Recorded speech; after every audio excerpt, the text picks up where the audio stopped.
It's the Mixed Martial Arts Hour with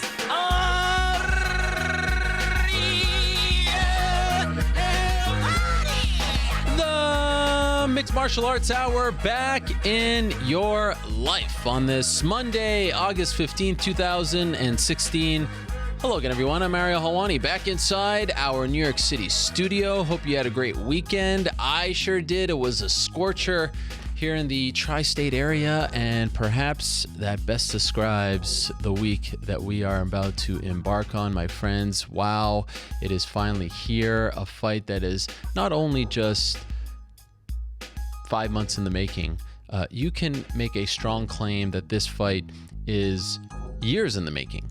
That this rematch between Conor McGregor and Nate Diaz is years in the making, that it dates back to when Conor McGregor used to be called McDiaz back in the early days of his mixed martial arts career. People used to compare him to the Diaz brothers, saying that he is the Irish Diaz brother. This has been a fight that has been discussed. This has been a fight that has been bandied about, debated since long before UFC 196. It explodes at 196. Diaz wins.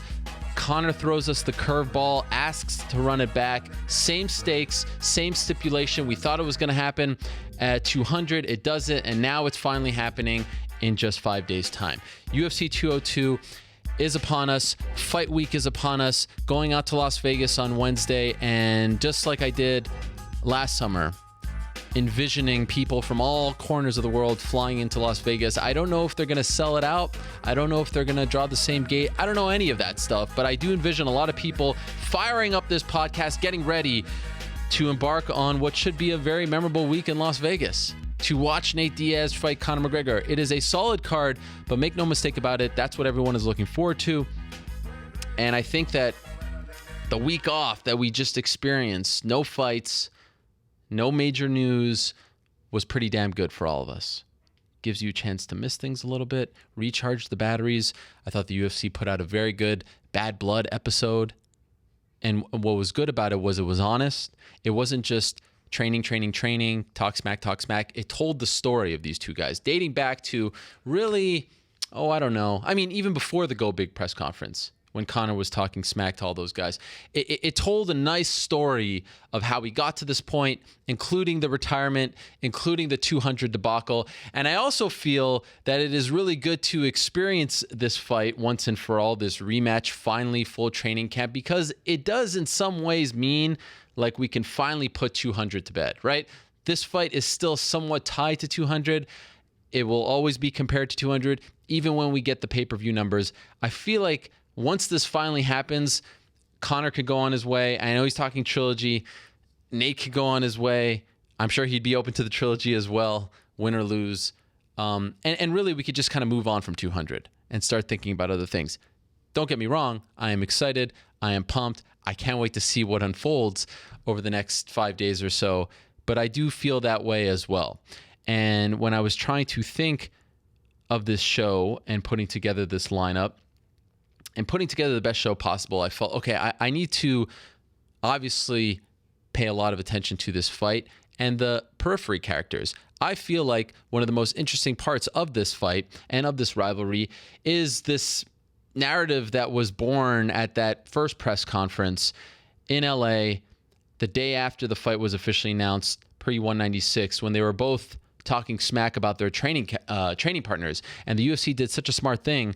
They booked training partner versus training partner on this show, on this event at UFC 202. I love that. That is brilliant. That is such a nice little wrinkle to this card. It happens on the prelims. Artem Lobov versus Chris Avila. What a great fight that is. It's brilliant. I love everything about it. And of course, there's a lot of other things to love about this card as well. Glover Teixeira versus Anthony Johnson. Cody Garbrandt is fighting. Neil Magny's on the card. I mean, there's a lot to like here. But just the whole storyline finally coming to a head. No excuses, full training camp. I am so excited. Let's do it. And as you probably know by now, we've got the man of the hour. No pun intended. Finally, Conor McGregor is coming back. So let me run down this lineup and let's get to our first guest of the day, because as I said, I am very excited to get things going. Okay, 4 o'clock. Mark it on your little calendar. Mark it on your clock. cancel all meetings, tell your boss that you're busy, your wife that you're busy, your boyfriend, your girlfriend, tell your kids that you are busy. Finally, Conor McGregor is coming back to this show. His first appearance since episode 300 in October. Finally, Conor McGregor is back on the MMA Hour. Dare I say, Conor McGregor is back home. That's happening at 4. You don't want to miss it. 2:45, we're going to be joined by Jeff Borris, who is a part of the new Professional Fighters Association. He will be in studio to talk about the launch of that group. Last week, big news regarding MMA associations, unions, things of that nature. 2:25, we'll talk to John Kavanagh, of course, head coach for one Conor McGregor, head man over at SBG Ireland. Last time they fought, John did not keep the tradition going of coming on before a Conor McGregor UFC fight. We have rectified the situation. John Kavanagh joining us at 2:25. At 2:05, Chris Avila will join us as well. The young man who is a protege of the Diaz brothers, the young man who is making his UFC debut on Saturday night, the young man who will be fighting Artem Lobov on Saturday night. So he'll join us at 2:05. At 1:45, Artem himself will stop by to talk about the fight and perhaps his last chance to make good on a UFC run. 1:25, we'll talk to Demian Maia. Demian Maia was supposed to be on this card. They bumped him to August 27th in Vancouver. But there's a lot I want to talk to Demian about: jiu-jitsu, the Olympics, Brazil, and of course his big fight against Carlos Condit. So much to get to throughout the show. We'll take your questions and comments. It is a stacked one. I am excited. I can't wait to get this show going. I can't wait to get this week going. Let's start off, though, with my colleague and friend, Shaun Al-Shatti. He'll be joining me out in Vegas beginning Wednesday for me. He is joining us via the magic of Skype right now, and he wrote a fantastic story on young Nate Diaz that came out Friday on MMAfighting.com, a sort of oral history of the UFC career of one Nathan Diaz. He's sporting a beard. That's how big this week is, my friends. Shaun Al-Shatti is all grown up on us. He is on the Skype machine. He is sporting a beard. Now I'm excited because Shaun's got his beard in full effect. That's a nice looking beard, my man. Well done. Thank you, man. I haven't gone and gotten cleaned up yet for this week. Why are we getting cleaned up? This is good. It's pretty bad on this side. No, stop it with the bad. No, it's good. I like it. You look rough and tough. We'll see what we can do. We'll see if we can keep it. Okay, so we have a lot to discuss. Let's first start with this piece because I'm always curious about these super duper long form pieces, as we like to call them in this day and age, that you come up with and put together as good or if not better than anyone in the game. This one was about Nate Diaz, and what you did was you spoke to the majority of the opponents that he either beat or lost to in the UFC, that decade-long run of his. And you were kind of trying, and correct me if I'm wrong here, trying to figure out why are we so enamored with this guy, what makes him so special, despite losses here and there, despite never winning a belt, never going on a long winning streak. He is a special figure, arguably one of the biggest faces in this sport. You went in there with this mission. What did you learn from the exercise? That was ultimately the genesis of it. Was I was just really interested in, like, why is the Diaz brothers so fascinating, man? Because it's so strange. They have something that I feel like no other fighter in the sport has, just this following of win or lose, regardless of how it goes down. Like, these fans are still going to follow them, and we're still going to cling to their every word. And, I went into it expecting to honestly find a split between these guys of whether, well, first of all, I mean, the thing that struck me the most was that everyone that I talked to respected the hell out of the Diaz brothers. Like, it was not even, there's no wavering on it. It was just, these guys are real fighters, and there's not many real fighters in this industry. And, they're a good representation of what this should be. But I honestly went into it expecting to find a split between guys who are happy for him and guys who are kind of jealous of the situation that he's found himself in. And, man, there was none of that at all. That was the thing that surprised me the most. There was literally no jealousy from, I think I ended up talking to like 20 opponents, and there was no jealousy from anybody. It was, every single guy was, I am so happy for Nate Diaz. He deserves something like this to be happening to him. He's been in this game for a decade. And I think that was what struck me the most. Why do you think that is? Like, I think that a lot of Conor's, he hasn't fought as many people in the UFC, but a lot of Conor's previous UFC opponents, I don't think the majority would say that about him, even though they probably should, that he deserves all the money, that he deserves the fame. Why do you think they say that about Nate, who, let's be honest, to some of these guys, he was kind of disrespectful to, right? I mean, flipping them off, doing things, holding on to chokes. Why do you think that they say this about him now? Yeah, I mean, you have long-standing feuds. Like Kurt Pellegrino is just an instance. I mean, I remember he mentioned way back in the day the interview he did with you, and Nate walks by and was like flipping off and stuff, and it's just, it's interesting. I think it's one of those things where it's like Nate. A lot of them view Nate as a guy who put in the time, and is really. I mean, we've talked about it. The past few years with him has been so up and down, and he wasn't fighting. He was fighting once a year, and when he was fighting that one, like remember in Phoenix, like he was just he did not want to be there at all. And I think guys respect the guys who put in the time like that and kind of have to go through those ups and downs in his career. And to be honest, I mean, he was on an Ultimate Fighter contract for the first third of his career. And I mean, one of the things that stuck out most to me was Marcus Davis at one point in the piece says, I fought Nate and I ended up making more money than he did. That was like when Nate was at welterweight. So that was maybe 7 fights into his UFC career, and he's still on that Ultimate Fighter contract. And I think guys just see Nate as one of those guys who's put in the work, put in the time, but he just never really got out of this what people felt like he should have. Like he's always kind of had this star quality along with his brother, and he's just never was able to fulfill that and parlay that into really good money until just within the past 6 months. And it really is crazy how quickly things can change in the sport. Just I mean, you go from December, everything that happened with Michael Johnson and everything before that. Like, how was Nate Diaz viewed before that? Like, he's getting taken out of the UFC rankings, and there's this whole 2-year thing of like, release me. I don't know how long we're gonna play this game. And then, man, just one win over Michael Johnson, and he looks like the Nate Diaz of old. He's slapping him. He's talking. He's grinning during the fight. He does that call out, and then 4 months later, all of a sudden this happens, and it's crazy how quickly things can change in the sport. Yeah, I mentioned at the top of the show, I thought the UFC did a very good job on their Bad Blood special on this particular fight that came out, I think yesterday. It's on their YouTube page, of laying out the thought process behind the Go Big press conference last September, to asking for Johnson, to calling him out after the fight, to being sort of ready. And of course, there has to be a lot of good luck there with Dos Anjos getting hurt. And one thing that is often not discussed is Conor sort of picking Nate. Conor could have picked Donald Cerrone. He could have picked a bunch of guys on 11 days' notice, but he understood as well that Nate would generate the most money, would be the biggest fight, the biggest buzz. And I don't think that's something that we need to, gloss over. That's a very important part of this story as well. I think he recognized that that's a feud that people wanted to see play out. Who surprised you the most of the previous opponents? Like one guy that you may have thought, wow, he's going to talk smack, or maybe go the opposite. Is there anyone that you left that conversation thinking like, wow, I did not expect that at all?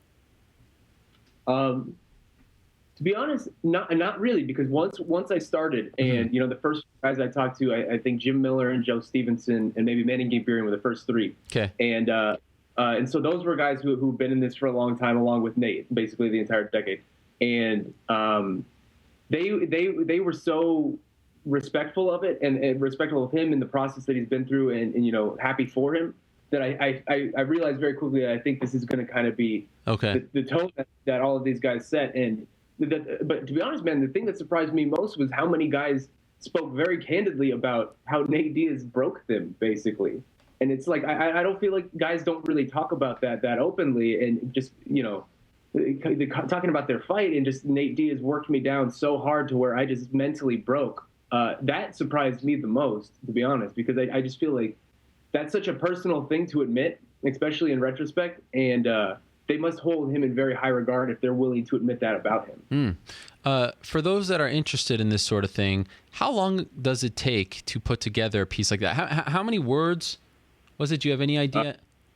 Like 12,000 maybe. How long does that take from coming up with the idea to it actually getting posted? I mean, I started on this right after we finished our Kevin Randleman thing, so I think that's about 2 months of pretty much consuming my life. Yeah. So I'm sure you're happy that the fight remained intact, that there were no changes, injuries, things like that, and that it's finally out there. Throughout Nate Diaz's career, one theme has been like he always kind of has to prove his worth, prove that he's as good, as relevant, as tough as his brother. one of the fascinating parts of the story is that he's now become a bigger star than his brother, and that's in large part due to the fact that Nick has been inactive for so long. But that's that's a fact right now. Does a part of you worry that because he doesn't have this chip on his shoulder right now, because he's a millionaire now, because he's getting all this media and love and attention, Conor alluded to on Friday that he weighs 200 pounds, that Nate weighs 200 pounds. Now, who knows if that's true or not? Maybe that's some gamesmanship, but part of what has made Nate Diaz tick has been proving the world that, he's the man, that, he's going to show it to you, 2 middle fingers, blah, blah, blah. Are you worried that he won't have that same killer instinct in this fight because he's kind of already made it?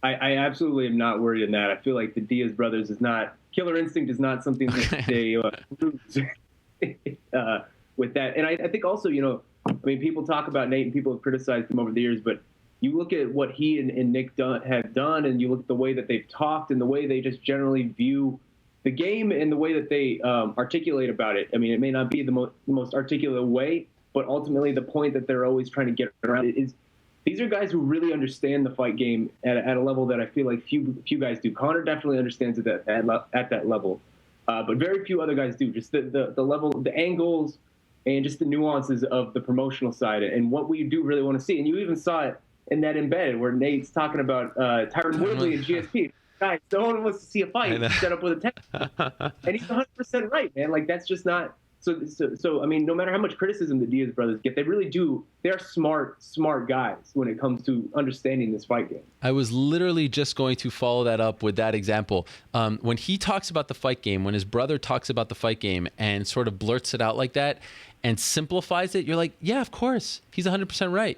When Tyron Woodley sent out that text message screenshot, I was like, okay, this is cool. He's trying to prove a point. And then Nate comes back with that, and I'm like, you know what? He's kind of right. He's kind of right. It's amazing. And it was interesting, given what's going on with Tyron Woodley, that they kept that in the embedded. Perhaps that's a different story for a different day. Some of the talk leading up to this fight, especially during the quote-unquote bye week of last week, has been that there's some buzz lacking. 10 days before the 196 fight, you had that press conference. I remember I was in London for Bisping Anderson. No one was talking about Bisping Anderson. Everyone was talking about just the press conference. And then the press conference happens, and I'm watching it on YouTube, and there's 250,000 people watching it live. The clip after the fact has several million of views. And you had this amazing spark, and then you had the press conference in Vegas. Conor hits his hand. You had the CNBC. Are you feeling that? I mean, it's hard to recreate that, and there was certainly some, crazy circumstances that led to that press conference and the 10-day, roller coaster that we were on. But are you feeling that same kind of buzz? Do you think we will feel that leading up to this one, or is it impossible to relive that? I think two things. I mean, I think that is impossible to relive. Like, that was just the perfect storm. It was an anomaly like that. Whatever happened within those 2 weeks back in March was just unbelievable. Like, you can't really describe. You wrote a book about it, right? Yeah, it's just one of the craziest, I think, 11-day sequences that we've ever seen in this sport, and just how it ended in the card being so as big as it was. And I definitely don't feel that kind of buzz now.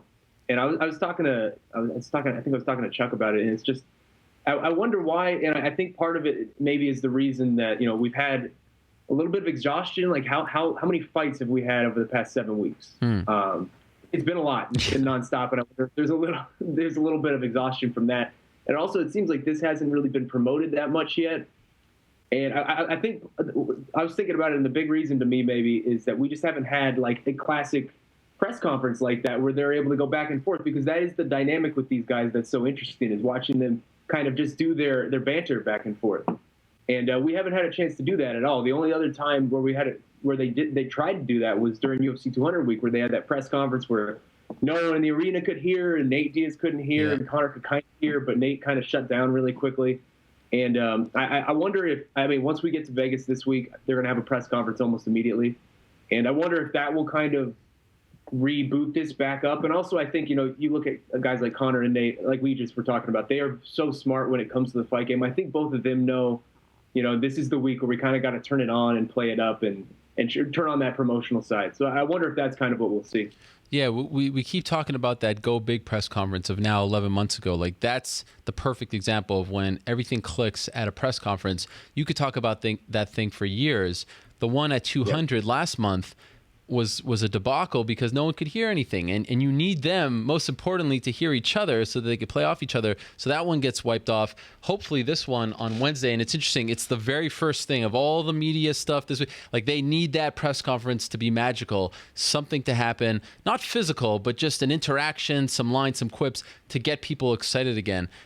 Right now, do you feel like it will beat 196 in terms of pay-per-view? You know what's also interesting? In that Bad Blood, they said that 196 was the highest-selling pay-per-view in UFC history. I don't know if that's, promotional stuff, but that would suggest that it beat 100 as well. I don't know if that's... Whatever the case is, it did great. Do you think this one beats it, or do you think that because of that fatigue, and also all the bad news over the last month or so, like John Jones, I feel like overall people might be a little bit, exhausted. What do you think? Do you think that this one beats 196, or it's hard to do that? It's weird, man, because I think if you would have asked me that, what was it? I think it was UFC 197 when we were in Vegas. Yeah. Retirement things going on, and this fight felt so big. Yeah. Just during that week, like, this felt like the one fight that we needed the most, and like, I feel like that is gone now. Like everything weird that's happened over the past 2 months has kind of erased that, and just the fact that we haven't had any Diaz McGregor classic interactions or anything like that, and so. I mean, if you would have asked me back then if this card would beat 196, I would have told you absolutely. At this point, I'm not sure, and I think you're right. I think you're right 100%. It depends a lot on that Wednesday press conference. Like, if that can kind of restart this magic, this week will go pretty smoothly. But if not, I wonder what they're going to do. Once we get there, and we're in the circus, so to speak, and we're just sort of living and breathing it, I think we will get a lot. I mean, I got to be honest, I'm super excited right now, but there's something about being there among those Irish fans. Now, I'm wondering how many of them are actually going to come over. I don't know if you noticed this at 200. There were a lot of Irish fans there, and I got the impression, while I didn't actually speak to every single one, I got the impression that a lot of them had purchased their tickets to come to 200 because Conor was originally on the card, couldn't cancel it, couldn't cancel a hotel, so they went. And now I'm wondering if there's going to be enough there for 202 to recreate the magic of 189 and, what we saw, when he fought at 170, like the classic Conor McGregor Vegas fight. I'm a little worried about that. I'm wondering if the bar has been set so high that it's going to be impossible to garner that same sort of buzz, because a lot of these people were banking on the fact that this fight was going to happen a month and a half ago. Yeah, and that's a good point, because that's kind of part of the magic of these Conor fights, right? Like Conor always says that a Conor fight is different than a normal fight, and he's right. Yes. And a large portion of that is because the Irish fans are just incredible, man. Like, they really do make a week in Las Vegas feel really big and different. And that's a really good point. I wonder if you can only go out to Vegas. Like, how expensive is it for them to go out to Vegas? You can only do that. So. Yep. But I do feel like this feels like an important fight for Conor, though. Like, this is one of the more important fights he's had I guess not, because he's always had important fights, but this feels like a really important fight for him. And so I feel like there's going to be at least a large contingent, maybe by like Friday, Saturday. Well, he asked for it. He asked to run it back. Initially, if you recall, the world wasn't asking for this rematch. Everyone kind of thought, all right, he lost. Now go back down to 145, defend the belt, or, go to 155 and get that RDA fight. No one was asking for the rematch. Now, after all the drama, we suddenly decided that this is the fight that we need, and if we don't get it, we're all going to combust. But this is all his doing. Like, he specifically asked for it, and he asked for it to be at 170. So, yeah, he does have to show up. Interestingly enough, on Friday, Dana White spoke to UFC.com, and he said that, he's going back down to 145.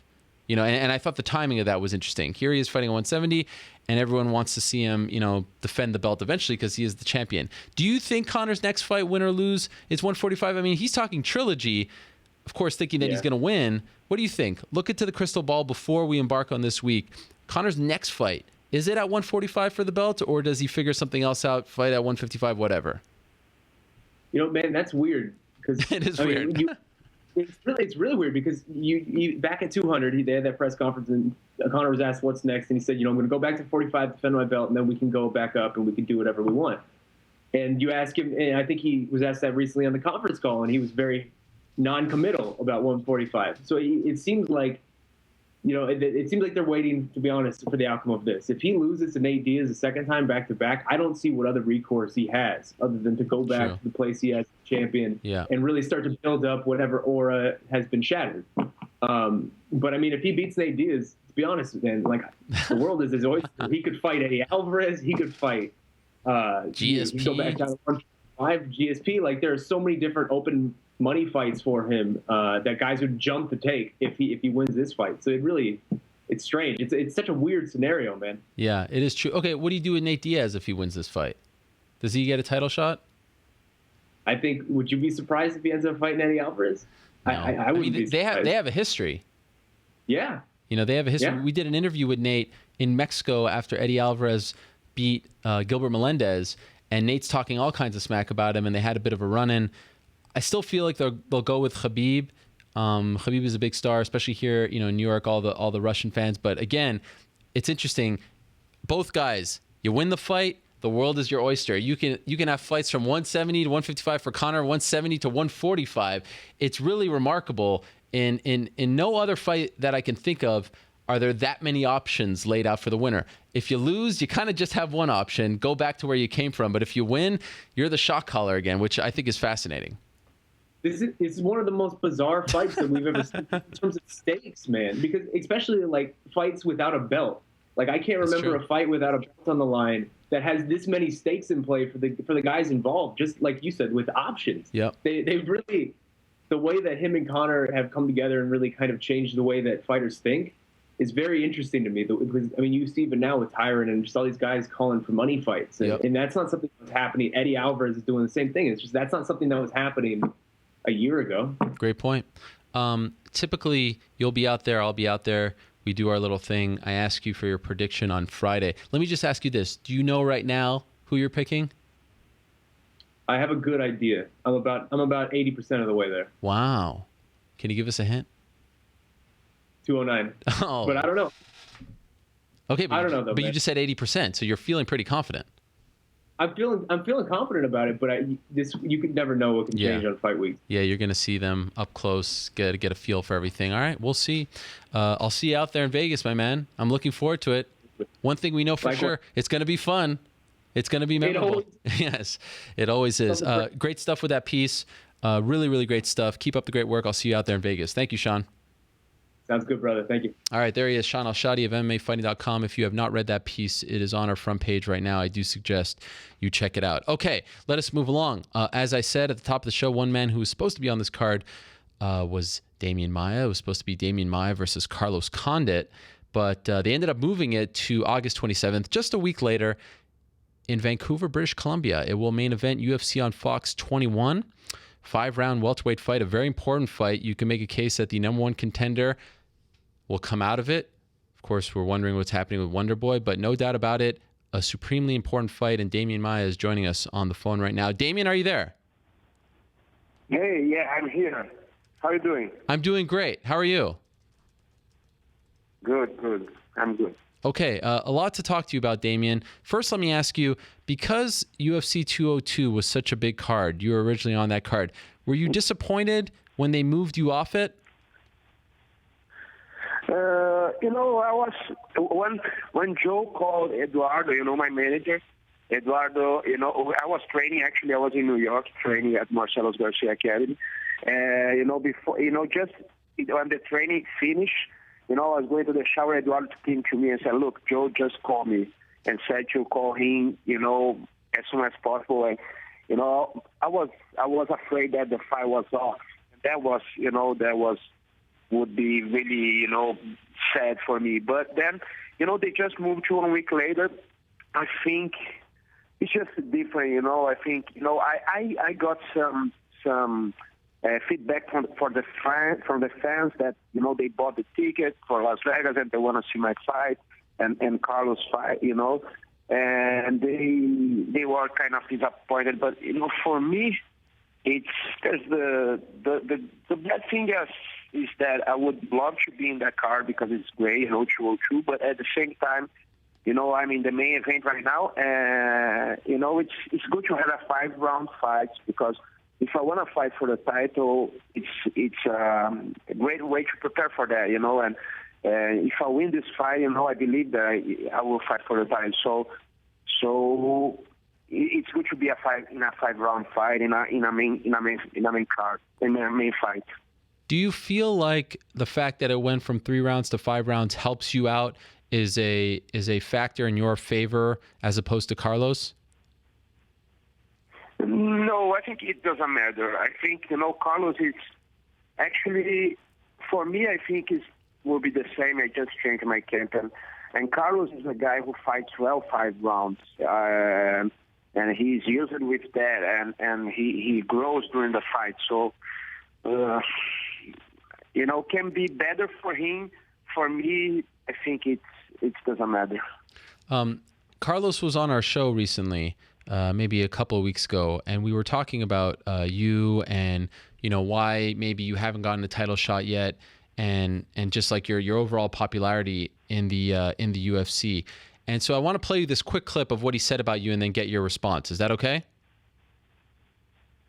Sorry? I want to play you a quick clip of what Carlos said about you, and then get your response. Is that okay? Okay. Here's Carlos a couple weeks ago on the MMA Hour, talking about his opponent, Demian Maia. He plays it safe. He's been playing it safe, and that's why he's not where he should be with regards to rankings or respect among welterweights.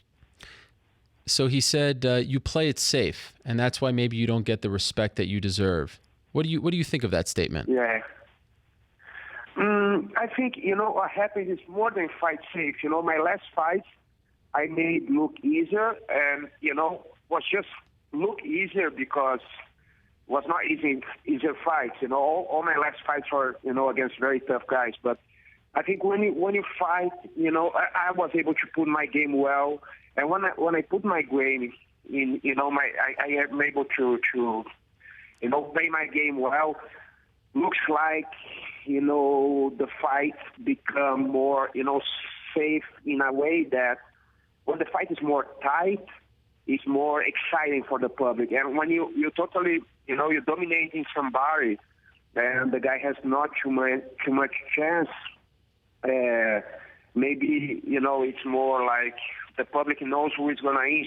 So you lose the surprise factor of the fight. And that's why it's not about playing safe, because I was trying to submit all the time. I was trying to submit all my last fights. Actually, I submit, for example, the last 3 fights, I did 2 submissions. But, for example, against Gunnar, I was trying all the time. But it's hard. But at the same time, my game is to dominate the position, is to don't lose. That's my principle, the principle of my Brazilian Jiu-Jitsu game. So, it's just, when you don't give a chance to your opponent, I don't think that's play safe. That's a game plan. And for him, he's more like, when he's, and I admire his style. I think, I like to see his fights. It's not because I'm a jiu-jitsu guy that I don't like to see strikers, but there's more chance that something unexpected happens. And it makes the fight sometimes for, people who are not too into the technique, that make more fun the fight. For the record, I don't agree with his statement. You said that, 2 of your last 3 fights, they have been finishes. It looks like you're always going for the finish, going for the kill. But earlier in your career, when you were perhaps less confident in your overall game, were you ever playing it safe? Is that a fair statement at any point in your career, or no?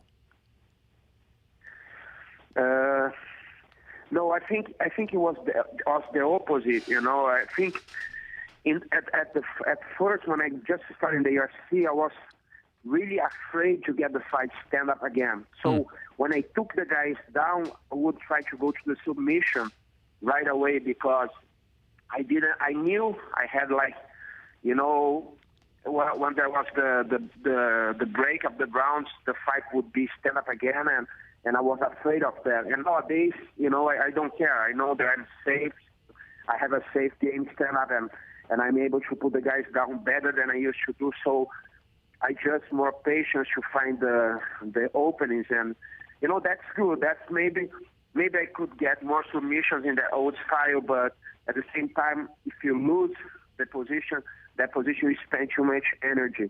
And so I think now I'm more experienced, and I just more patient to find the openings.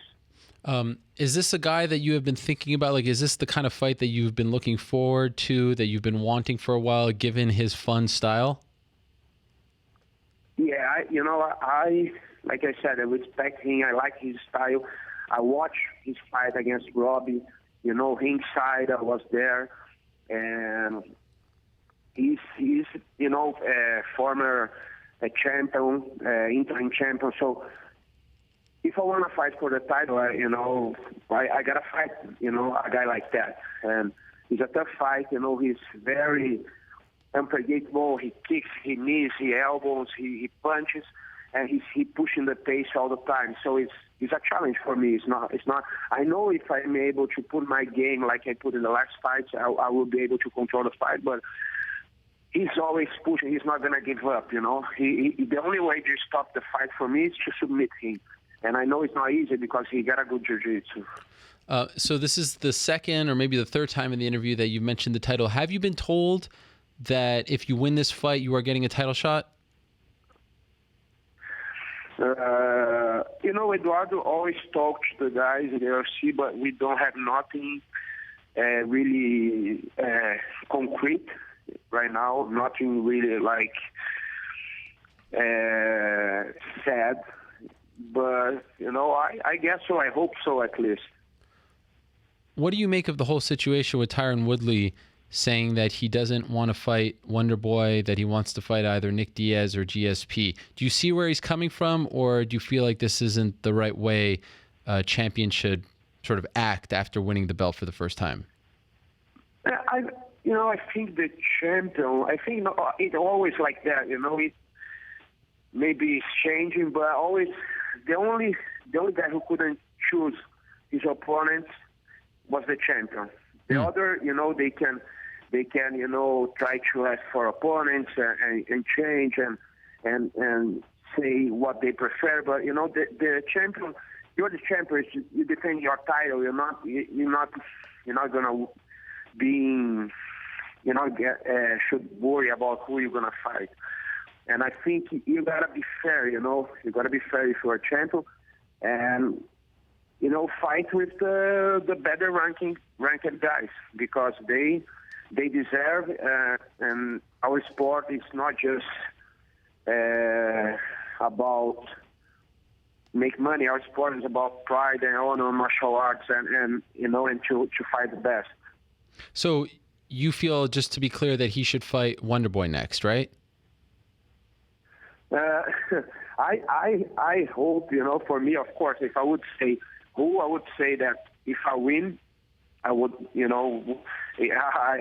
would like him to fight me. But okay, but Wonder Boy for sure, is another guy, because he's number one right now, right? Yes. Yeah. So yeah, for sure he deserves. I hope they just do this fight fast. Yeah, well, it's actually interesting because here we have a situation where you're fighting next week. His next fight hasn't been booked. So let's say 2 weeks from now, you're a free man. You think you're going to beat Carlos Condit. If they go with Wonder Boy, which Dana White said that they want to go with on Friday, you're going to if you want that title shot next, you're going to have to wait for a very long time, right? Yeah, but, it's tough because, when you're waiting, you're not being active, and that's our work. We live, and make money with that. But at the same time, like I said, my dream was never to get rich or something like that. When I was training, when I was a kid, and when I was a teenager, to make money with fight wasn't even a thing that you would think about, because was just impossible. So I'm in this game because I want to be the champion. So if I need to wait, and of course I need to win first, and I have a pretty tough fight ahead. So I cannot count with that. But if I win this fight, like Tyron did the same. Tyron was off how long? Year and a half, waiting. And I don't think it will be so long, but it's tough if you think financially, how could this? Yeah, financially. Think about your finance, but my dream is bigger than that. I can hold a little bit my expenses and live a little bit shorter in the money, but I would wait a little bit to fight for sure. Yeah, you wouldn't want to fight anyone else. If and when you beat Carlos Condit, you feel like that's enough, right? Yeah, I think so. So. If I beat him, it will be six in a row, and with a lot of pretty tough opponents and 90 wins in these divisions and in this division. So I think will be enough. You're in Sao Paulo right now, right? Yeah, I'm in Sao Paulo right now. So you're not in Rio. The Olympics are in Rio, so you're not 100% like feeling that buzz. But I'm sure there's buzz in the entire country. I'm curious. Jiu-jitsu. Do you think we'll ever see jiu-jitsu in the Olympics? Yeah. First of all, I wish I could go there. If I was not in a training camp, for sure I would go there because I would love to watch, everything in the game. Yeah. In the games but I'm watching on TV all the time, all day, when I'm not training all day, sitting and watching the Olympic Games. Anyways, I think what we missed a very good opportunity to have the jiu-jitsu here in Brazil as a demonstration sport because every country has one sport to put. It's crazy how the politics and the corruption works in Brazil, but they put both as this sport. I don't know how to call it that, but they say like every country can put a sport just to test the sport. Yep. If and they put golf, and we don't have any tradition in golf in Brazil. We don't have even too many golf carts here, and I don't know nobody who plays golf. So I don't know what's happening here. A country like in Brazil, who has about 200 million people, we're doing pretty bad in the sports because there is money there, but the money goes to everywhere but the athletes. So some confederations, they get the money, but I don't know. I saw a lot of athletes complaining that the money don't get to the athletes. So it's just a country like our country with just one gold medal is something crazy. It's something really sad about our country. What do you think has a better chance in your lifetime of getting in the Olympics? MMA, mixed martial arts, or jiu-jitsu? I think jiu-jitsu. I think jiu-jitsu. How come? Or like no-gi jiu-jitsu, like ADCC rules. Yeah. Because MMA still people are a lot of people understand the sport, but I think the major of the population, if you get like especially the older people, they don't understand and they think it's too violent. So it will be hard to get, at least for the next 10 years, I think, or 15 years. But jiu-jitsu or no-gi jiu-jitsu, ADCC rules, I think that's a there's a chance to.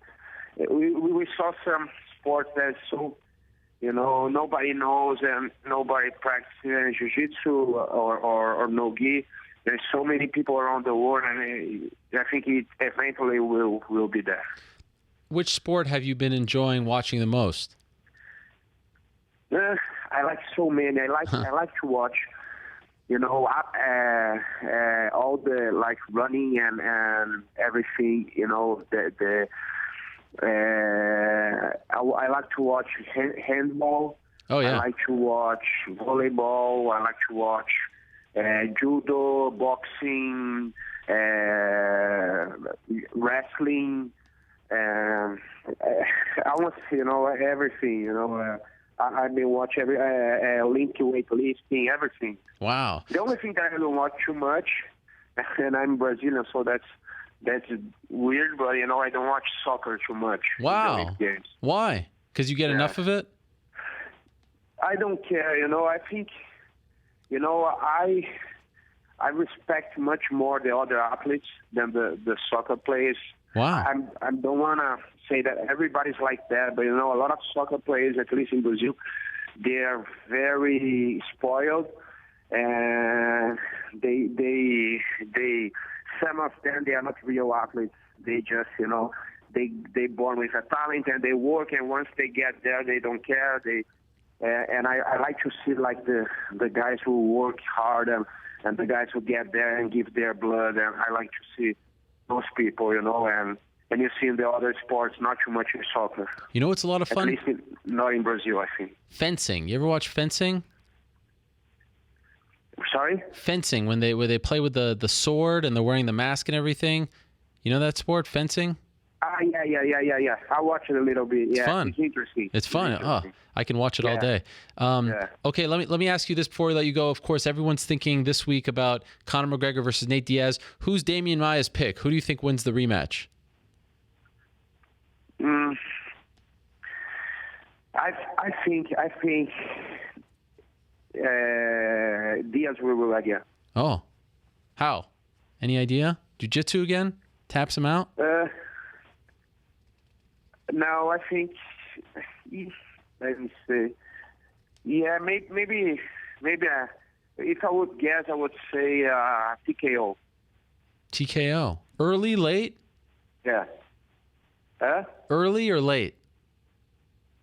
5 rounds fight. You want me to pick a round? Go pick a round. Can you pick a round for us, please, Damian? Okay. Second round. Second. Okay, same thing as the first one. How about that? First one? That's what he won the first time. Second round. Yeah. Okay. Yeah. But the first time was submission. Now I think that's right. TKO. Okay, we'll find out. Yeah. So this week it's that. Next week it's Demian Maia versus Carlos Condit in Vancouver. I don't know if have you been to Vancouver? Yeah, that's right. You fought there. I think UFC, was it 131? You were there. Something like that. Yeah, I don't remember the number, but was against Mark Munoz. Yep. I remember. I was there. They had the weigh-ins outdoors, overlooking the water and all that. Yeah, exactly. That's right. Yes, exactly. 131. It was very nice. The city is great. It's a great place to be. It's a great place. I've been there after that for a seminar. Okay. And it's a wonderful place. Best of luck to you, Damian. Damian, thank you very much for the time. I'm looking forward to this main event very much. A little bit sad it's not on this great card on Saturday, but we get 5 rounds, so that's a nice silver lining. Thanks for taking some time out and joining us today. Always a pleasure to talk to you. Always my pleasure, Ariel. When I get in New York, I'm going to stop by again. Perfect. We look forward to that. Thank you, Damian. Thank you. Bye-bye. See you. All right, there he is, Demian Maia. Big main event, welterweight division, coming up on Saturday night, August 27th in Vancouver, British Columbia. UFC on Fox 21. Okay, let's go back to UFC 202 now. As I mentioned while talking to Shaun, I mentioned this, I think, last week as well. One of my favorite aspects of this card is not only that we're getting the rematch between Conor McGregor and Nate Diaz, it's that they're playing off of one of the fun storylines that developed sort of out of the blue, that first press conference around 10 or so days before the fight at 196 in March, which was both Nate and Conor sort of talking smack about their training partners. Who trains with the better guys, whose team is better, etc., etc. So on Saturday, on the FS1 prelims, we're getting a protege of the Diaz brothers, young Chris Avila, fighting Artem Lobov. This is brilliant. I love this. We're talking to Artem right now on the Skype machine. There he is, the Russian Hammer himself, joining us from Las Vegas. Artem, how are you? I'm good. Thanks very much, Ariel. Thanks for having me on the show again. Yes, it is a pleasure as always, my friend. So, a lot to talk about here. Let me ask you this. After your fight against Alex White, of course, it didn't go your way. Did you think that you would get one more shot in the UFC? To be honest, I wasn't 100% sure. I knew it could go either way. Like I knew I was in the same situation as Uriah Hall after his Ultimate Fighter experience. He knocked out 3 guys on the show, and then he lost his first 2, and he did get another shot, but many guys don't. So I was in a similar situation again. You know, I got the 3 knockouts on the show, so that always sort of puts you in a better place if you are a knockout artist. You know, it's a simple economics. You know, the demand is very high for knockouts, and the supply is very, very low. Especially at the featherweight division, it's pretty much non-existent. So with me being one of the few knockout artists, I knew there would be probably a bigger possibility for me to get an extra chance. Why has it not clicked for you? I mean, I know what happened in the Ryan Hall fight. It was very hard. His strength was sort of your weakness. But why has it not clicked for you thus far in the UFC? Why have you not been able to produce the knockouts that you were producing on The Ultimate Fighter? I don't know, to be honest. I mean, it's, you know, people say, I know in fight terms, you know, two fights, to lose 2 fights, that's huge. You know, that's like pretty much you've had a bad year. But in the bigger sort of way of things, it's not that much. I mean, if you look at like football teams, you know, they often have, you know, 2 bad games and then they still win the season. So, you know, to have 2 bad fights, I mean, it's not really that big of a deal. You know, obviously in the UFC things are very strict, and this could be the end of your UFC career. But I feel that I do have the technique, I do have the skill, I do have those knockouts in me, and I feel that it will show. Going into The Ultimate Fighter, it felt like you had something to prove. You wanted to prove that you were UFC worthy, that you deserved the shot. And then you get all those knockouts and you make it to the final. Is it possible that now, because of these 2 fights, because of this experience, you've been humbled a little bit, and now you're going back to that old Artem who is looking to prove things and not so much showing that he can knock people out? You just want to prove that you belong, that you can win, that you can be a contender in this organization. Has anything shifted in the way that you are approaching this fight as opposed to the 2 other fights in the UFC? Well, in terms of my style and what I plan to do, nothing has changed. You know, I've been that way since my first fight. It's not even about, you know, I just want to knock people out. I think it's to do with your personality as well. And this style of fighting, you know, goes with my personality. I want to go in there and I want to dominate. I want to destroy guys. You know, I never want to cuddle guys. I never want to, you know, grapple guys. So I mean, this is how I fight. So in that sense, nothing has changed. But yeah, you're absolutely right. I really want to get this win. You know, I do feel that I could be sprinting in the UFC. But before you can sprint, you have to walk. And this is going to be the first step. Before you were offered the fight against Chris, were you given some kind of confirmation, some kind of assurance that you are sticking around, that you'll get one more shot in the UFC? Or was this the fight that kind of kept you around? To be honest, what happened was I was, because I approached them and I said, look, I'm ready to go on short notice. And the feeling I got from the UFC is that I might not get another one. So I just started looking elsewhere, you know, and I had, you know, a pretty good fight lined up in Russia. You know, obviously I didn't want to take no easy fights again. So I found out who the best unsigned featherweight was outside of the UFC. And I approached them directly and I said, look, I want to fight you a champ. And that fight seemed to be, you know, they want to put the fight on. And I messaged the UFC saying, okay, can I please get my release? And, you know, I'm going to go and fight this guy. And this is when they offered me the Chris Avila fight. So obviously the goal always is to be in the UFC. So, you know, once they said that they were going to give me this fight, I was like, right, that's it. Then I'm not going to do anything else. I'm waiting for this fight. Before Conor's story with Nate Diaz started, before 196, had you ever heard of Chris Avila before? No, I've never heard of this guy before.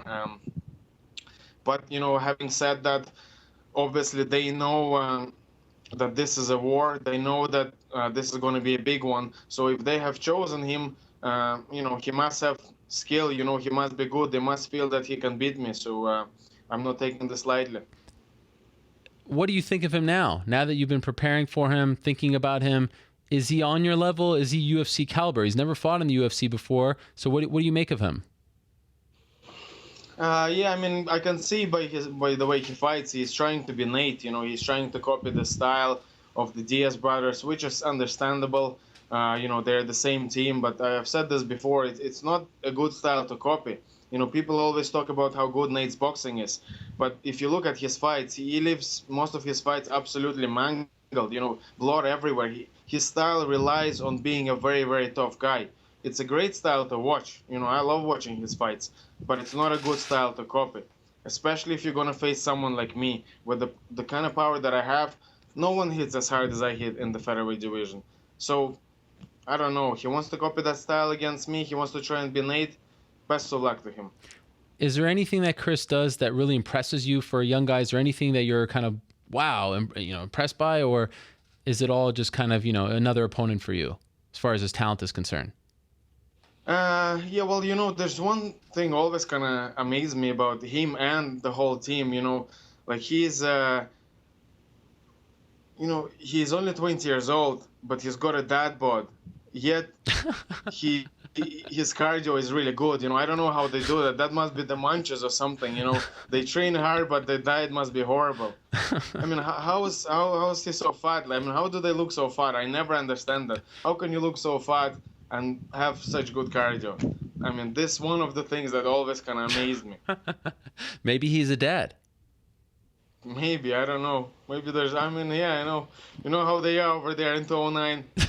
They're Mexicans. I have no idea what you're talking about. If this whole situation wasn't playing out on Saturday, if it wasn't Conor versus Nate, the rematch, do you think he would be in the UFC, or do you think that they are playing off of this rivalry between the two camps? Oh yeah, of course they are playing off of this rivalry, but I know he was signed to Bellator or something, and I think he fought for, what's the other big one? The World Series? World Fighting. Yeah, World Series of Fighting. I think he fought for them once. So I guess he was sort of, his name was, up there in the mix, with the big organizations. But I don't think he would be in the UFC if it wasn't for this fight. Yeah, he fought one time in World Series of Fighting. He lost back in December of 2014. When you approach this fight, when you think about this fight, when you're getting ready mentally for the fight, do you view this as, the 209 camp against SBG? Are you representing all your training partners when you fight him? Are you thinking of it like that as well? Absolutely, yeah. I mean, you've seen all those press conferences. I took that one. Personally, they're saying, oh, what's the quality of your training partners? Okay, that's fine. They questioned it. I never doubted the quality of Conor's training partners because the results were there. He is a world champion. But, they said it. They want some proof. They feel their training partners are better. They set this fight up. Let's find out. And that's the beauty of our game. You don't need to wonder. Yeah. You can find out. It's very easily done. So we're going to do it now. UFC 202, August 20th.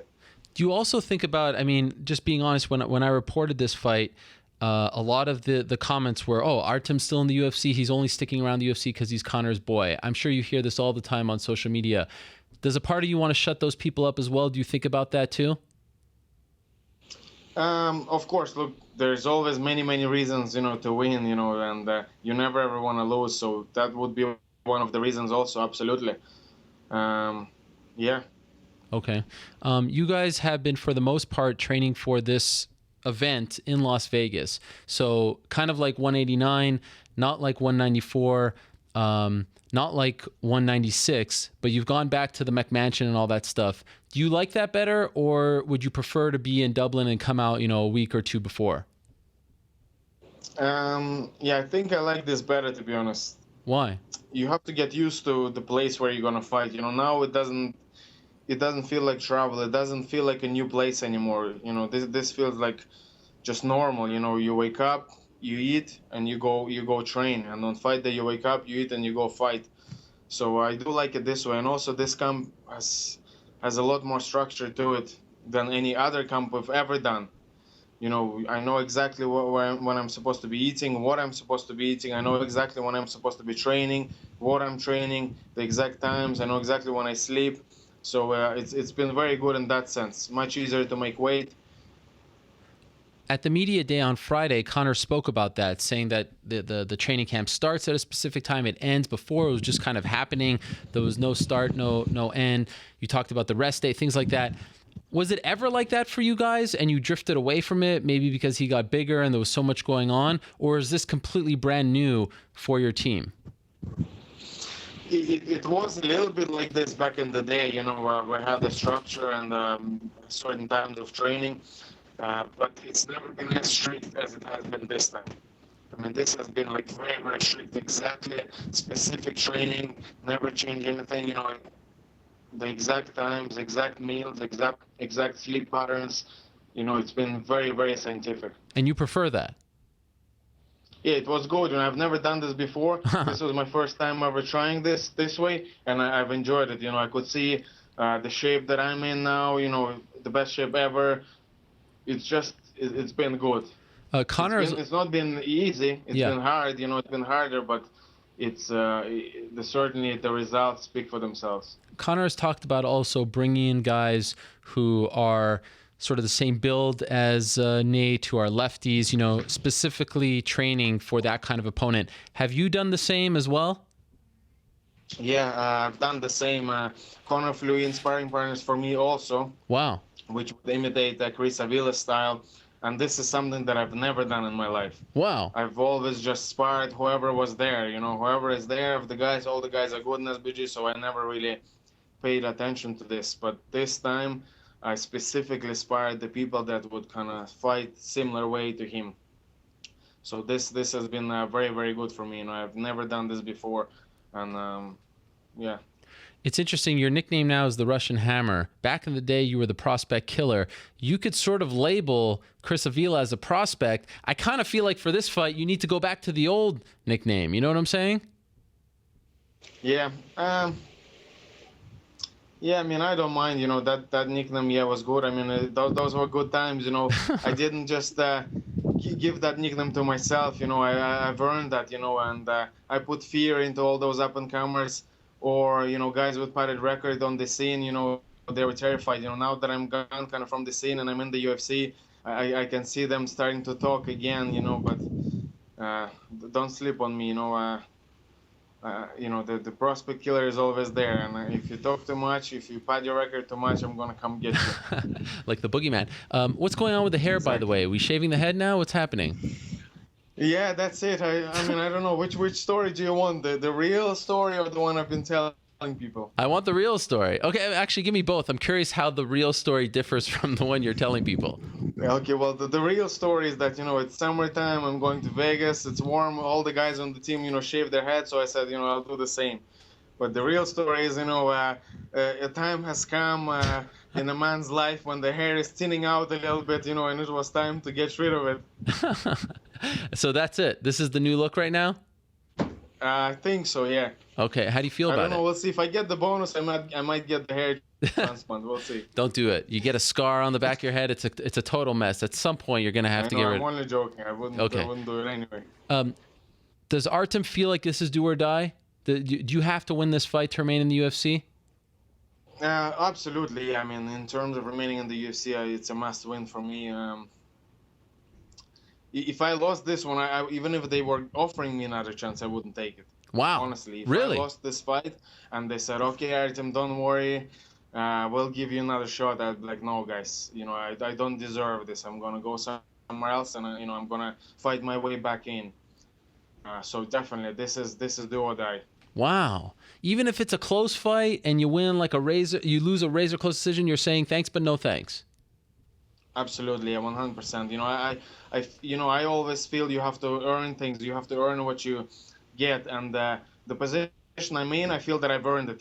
I've done in Europe that no one else is willing to do. I fought everyone. If you look at the guys now, even top 20 guys in the UK and Ireland, none of them fight each other. If you look at my record, every single motherfucker on that record is top 10. So I've done that, and obviously I had the 3 knockouts on The Ultimate Fighter, which very, very few people have done. So I feel that's a big reason of why I'm here. So that's why I'm still here. But if I didn't feel at some point that I deserve something anymore, then I never want to get it. I'm not a beggar. I'm an earner. Wow. And you are willing, I mean, obviously you're hoping this doesn't happen, but your career doesn't end with the UFC. You are okay with working your way back up? You're not going to stop fighting if things don't work out? Absolutely, yeah. Okay. I tried to stop fighting a few times in my life, and just kind of concentrate on other things, but I swear to God, I'm addicted to this. Wow. I love fighting. Like, if I could fight every week, I would. I swear to God, I would fight every week. Wow.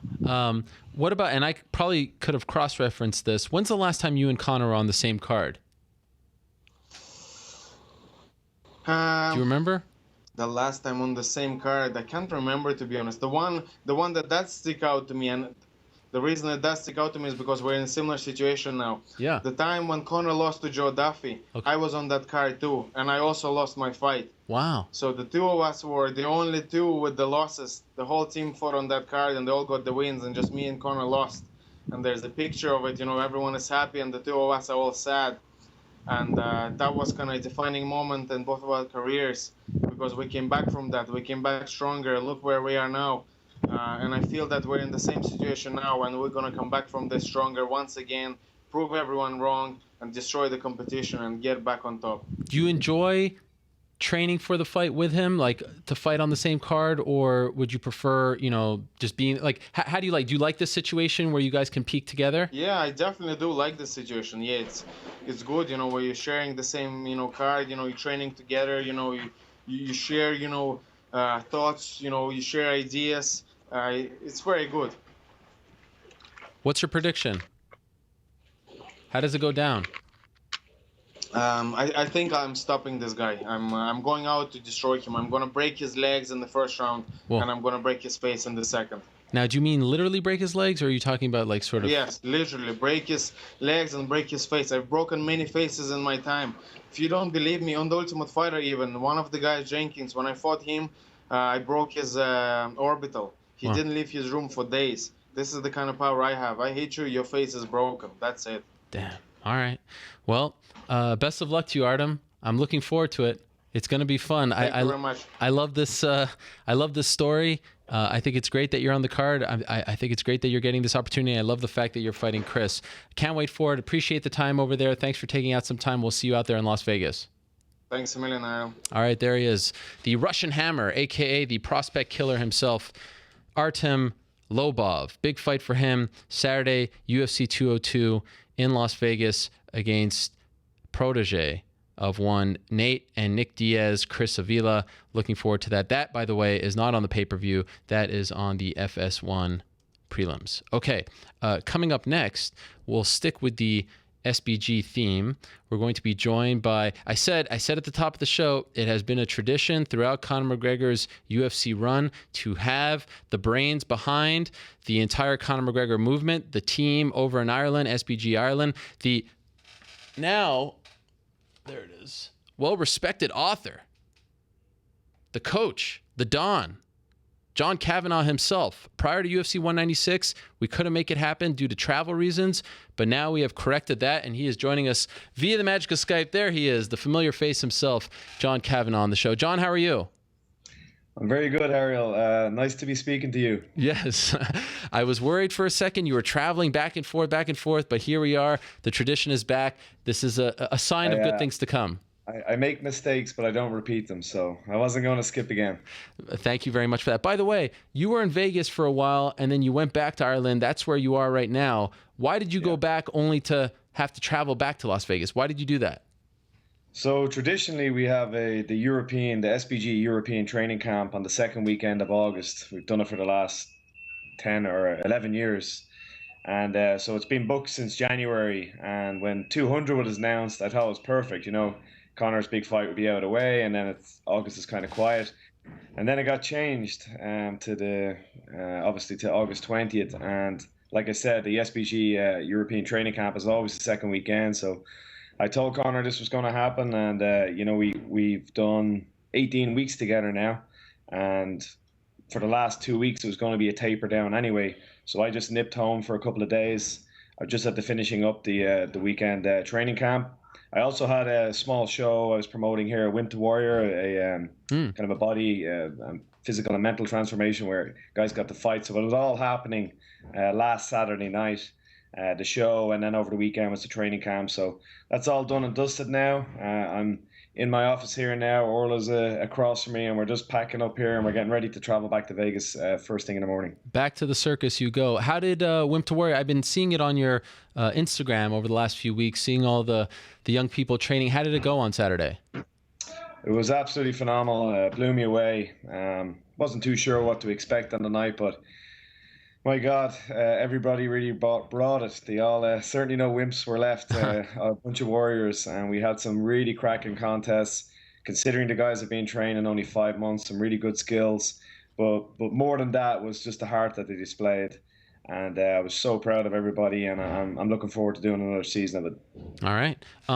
As I mentioned, you have a book out, tremendous. It's called Win or Learn. There it is right there. And what's interesting about it, it came out in June or so. It would have timed very nicely with 200, but not that big of a deal, when you consider everything that happened. You mentioned this line after Conor lost at 196. Was this always going to be the title? Is this something that you've been saying throughout your career as a coach, and it just sort of happened to, because when I think of Win or Learn, I think of 196 and what both of you were saying after that fight, and it coincides perfectly. Has this been a credo of yours throughout your career as a coach? Yeah, so the publishers actually wanted to call it Out of the Cage. Was the most ridiculous name. No. And it's a big publishing company, and we had a bit of a battle back and forth. They said, you know what they're doing, and this worked well with focus groups and everything. And I said, look, you can keep the book. I'm not writing a book called Out of the Cage.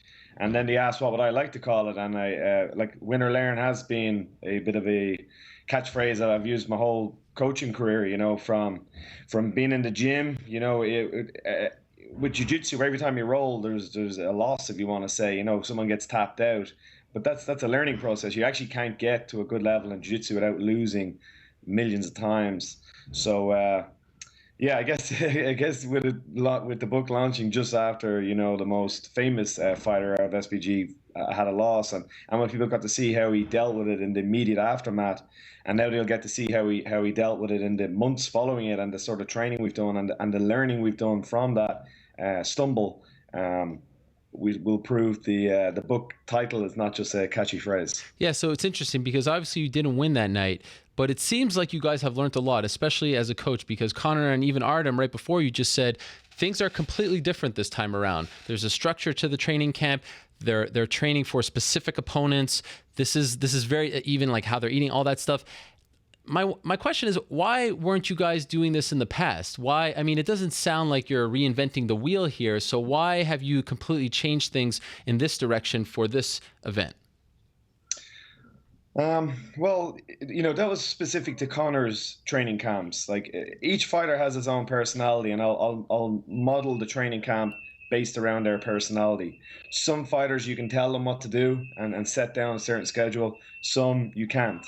And with Conor, he had his way of doing things, and it's hard to argue with somebody that's going out and knocking out legends in 13 seconds. And so his system was working very well for him, but it obviously didn't in the last fight. So we said, look, the definition of insanity is doing the same thing but expecting different results. So we wanted to change things up. I'm lucky that I had a good friend for a long time. He's actually the guy behind the camera of Mac Life, and he's an ex-professional cyclist. And I like I said, I know him very well. I reached out to him and his teammate from back in the day, who is now a doctor. There's not much they don't know about human performance, because being a cyclist, it's not the most technically demanding sport, as compared to, say, mixed martial arts. I'm sure we're going to get loads of tweets about the different cycling techniques. But in general, there's not a lot to it other than having a huge engine. It's about your VO2, and it's about your heart, your cardiovascular system. So they know how to make a machine. And that's what we've spent the last 17, 18 weeks doing, is upgrading Conor's engine. Now it's a supercharged 800 horsepower, 5-liter American muscle car type engine. And then on top of that, of course, we've been working on some of the technical areas. And what we do every training camp is try to get better at all areas. I got a lot of tweets there. How much time are we doing on jiu-jitsu? But the same as we've always been doing, because we're all. I was just thinking, we did a 6-day training cycle, and of the 6 days, only one did not involve jiu-jitsu or grappling, because only one was a boxing day. But every other day has grappling in it, jiu-jitsu, striking. We're always training.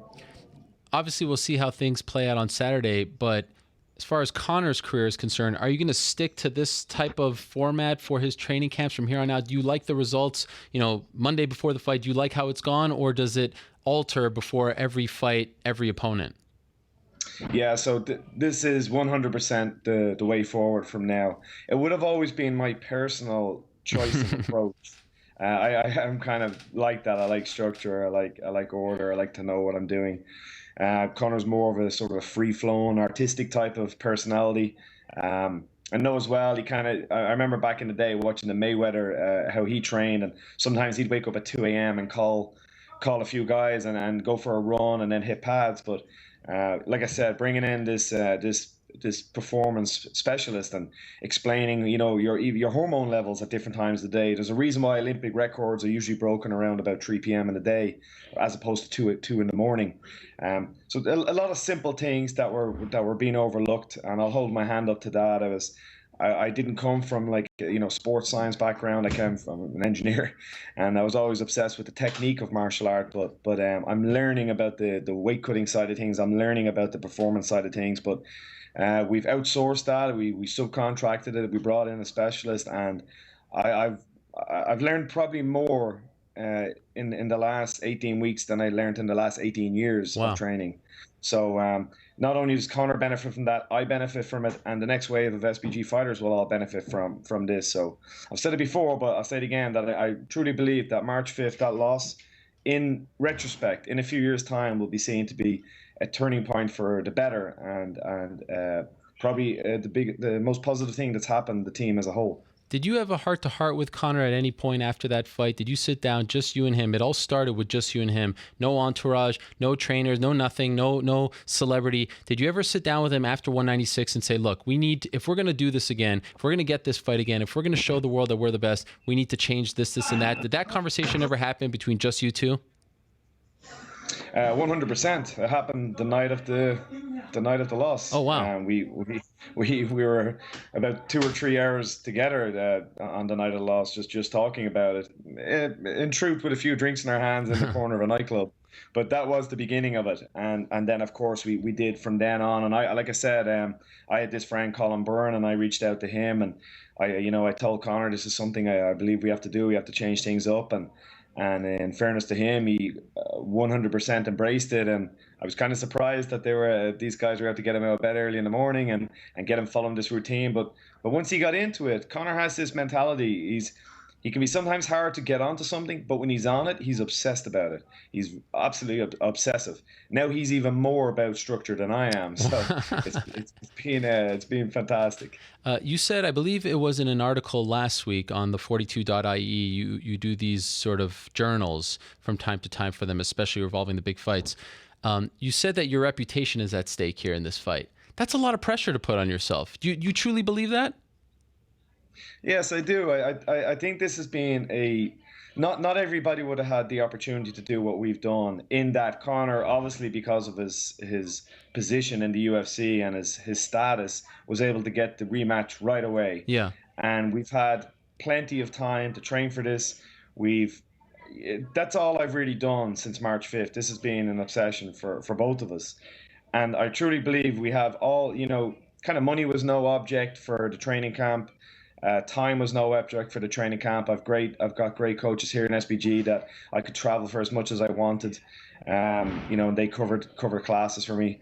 The whole team is behind them. This means a lot to everybody on the team, and I do truly believe that this is an opportunity for us to show that we will have losses, we'll have stumbles, but we come back a hell of a lot better and we learn a lot from it. And I don't think this. I truly believe that this performance will show the technical superiority of Conor and our superiority in our approach to the contest and in our training methods. So yeah, I am putting a lot on this fight. So but when you say your reputation is at stake, I mean, as you know, a fight is a fight. Anything can happen. What will they then say? Let's say it doesn't go your way on Saturday. I know this is something you don't want to think about, but then you have people saying that, oh, SBG is not for real. You're not for real. I mean, to say your reputation, you've done a lot more than one fight. Yeah. No, that's very true. I'm not too worried about what they say, by the way. Fair enough. No matter what happens on Saturday night, I'm going to hear a lot, one way or the other. But like I said, I think the first round of the fight was all Conor. I'm sure the three judges scored it for Conor. I think there is a technical superiority there. I don't think that will have changed with 18 weeks training. I don't think Nate will have been able to catch up on that. Clearly, the way the contest ended, there was a substantial conditioning difference between the two of them, and that's what we've changed. I think skill-wise, it takes maybe 10 years, the 10,000 hour rule, to get to a mastery level in something. But conditioning-wise, 18 weeks is a lifetime. We've had measurable, massive increases in endurance training. So put those two things together. I've said in another interview, it's kind of like that sort of Randy Couture style engine, that he never stops. Or you could maybe use Nate Diaz as the example of that. And then with that BJ Penn, super high skill level to go on top of that. And again, I'd use Conor McGregor for that now. And so I really think he's the somewhat perfect MMA fighter now. 18 weeks is a long time for one fight. Did you ever fear that he might burn out a little early? Did you ever have to take the foot off the gas? Because that's not your typical training camp. Of course, he was supposed to fight at 200. Then you got a month and a half extra. So how did you work around that? Yeah, that's a good question. It was another one I was tweeted a lot. So it certainly would have been with the old approach. If we'd have approached this, even like the Mendes fight, where it was pretty much trained 7 days a week. Maybe the 7th day was lighter, but we almost went to the gym every single day. But this way, and you've probably heard Conor talk about it himself, the 3 days on, 1 day off, you can kind of go hard because you see that break coming up. It's not sort of a never-ending, 12 weeks to go or 18 weeks to go. This is how I'd like to keep Conor training year-round, to be honest. I don't see any reason why not to continue this in this sort of cycle, which matches are sort of, like I said, this kind of hormonal cycle we go through weekly and monthly anyway. So with this approach, we were able to do an extended training camp because it was 3 days on, 1 day off, 3 weeks on, 1 week active rest week. So we were kind of, if you imagine like a sawtooth on a saw, kind of like jagged. Yeah. We were constantly kind of working our way up with little back steps, little breaks.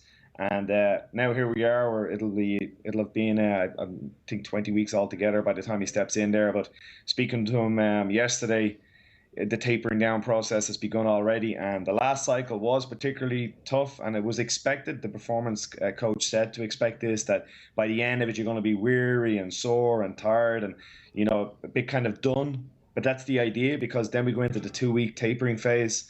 We're 1 week into that, and speaking to them yesterday with having George Lockhart out there as well, making sure the right food is going in, and he is absolutely buzzing. I've never seen him like this. 6 days out from a fight. 6 days out from a fight is normally you got to creep around the house a little bit, because the weight cuts in and tired of training at this stage and all the media obligations. Whereas we didn't really have to do all that much this time. There's no weight to be cut. The training went perfect. And he's like a kid on Christmas Eve. That actually was my next question. Because way less media, because from the get-go you don't have to cut as much weight, because there's no travel, you're in Vegas. Would you say, as far as Conor's UFC career is concerned, that this has been the most enjoyable training camp? Yeah, 100%. This has been the best that we've ever done. It's just been the perfect combination. Like we said from the start, it wasn't that we didn't want to do any media for the I wanted to do any media for the 201, but they were going to try and bring us out for a press conference 12 weeks out, which is when the heavy cycle of training was beginning, and you're all over the place with time zones. Whereas now, we're starting to do quite a lot more media. You're going to see a lot more things coming out now over the next few days, obviously to help with pay-per-view and ticket sales and whatnot. But that's okay. Now's the time to do that, because the training is done. I've seen Nate did a hell of a lot more this time. I'd be curious to know how he felt having to do all that, and the reality of cameras following you around the whole time and everybody sticking cameras in his face. And I suppose it's going to be easier this time. You had a full training camp, the sort of that pressure building on his shoulders. I'm not sure how that's affected him, but I know for us, it's without a close second being the most fun we've had and the most enjoyable and the most learning training camp we've ever done. Are you expecting the same kind of home field advantage, for lack of a better word, in Vegas? Because I've been hearing from a lot of the Irish fans that, look, it's just hard to keep going from Ireland to Vegas. Plus, a lot of them went to 200 because they were expecting that he'd be on there. They couldn't cancel. What kind of scene are you expecting this week in Las Vegas? I definitely think it's going to be a hell of a lot less Irish people there for the reasons you said. You know, you can only keep this up for so long. But they're so vocal. I imagine I can kind of see the crowd being, maybe you're going to hear the USA chants going and the Ole Ole chants going from the Irish. So it'll be a lot more even than, let's say, the Seaver fight or the, you know, the Poirier fight. It's not going to be one-sided with the Irish shouting down. So I think it'll actually make for even a more fun atmosphere because it'll be kind of 50-50. Okay. So, well, not 50-50 numbers-wise, but I think 50-50 noise-wise because we're such a noisy bunch. But I'm looking forward to, you know, obviously Artem and his teammate Chris kind of kicking it all off, getting that kind of rivalry going, that team against team going. You know, the crowd feeding off that, and then the build up, and then finally, of course, Conor and Nate walking out. So, you know, I'm a fan of the sport as well. I love fight nights. I love the atmosphere at them. So I'm looking forward to drinking it all in. And when I walk out, I'm definitely going to take a moment to look around and enjoy the moment because these are snapshots that I want to talk to my kids about. You know, in a few decades. Did he have to convince you to be on board with this fight? Was there a moment where he had to sort of get you on board with it as well? Because I recall talking to you after 196 and you were saying maybe 155, maybe 145. There wasn't a lot of talk about the rematch right off the bat. It happened shortly thereafter. But did you need to almost convince yourself as well that this is the right thing for your guy? You know, Conor has done a far better job of self-managing than I wouldn't poke my nose in there. He's look where he is after such a short period, and we always say 3 years, but one of those 3 years was out with an injury. So, you know, in such a short time, he was able to navigate himself through and make the smart decisions. So for me, the right fight is the one that he wants because you're going to be most interested and push yourself the hardest for the fight that motivates you. For me to sit down and try to convince him to defend the belt or go for the 155, then the training camp is not going to be as fun because in the back of his head he's going to bed with one man on his mind, you know, as opposed to who he's facing. So when you see your athlete is so driven towards one contest, your job as the coach is to support that, not to try to change that. Okay, so for you, you know, I remember last time you told me after the fact that he was a little bit not feeling well. There were some things that came up the week of the 196 fight. As we approach Vegas, as you go back to the circus, is there one thing that you keep thinking about, whether it's the week, you know, leading up to weigh-ins and the fight, or the fight itself? If we could just get this out of the way, if we could just get this, if this falls in our favor, we are good. Is there a thing that you keep bringing up in your mind over and over again? Like, we just need to get over this hump and we're good. Do you see what I'm saying? Yeah, I think so.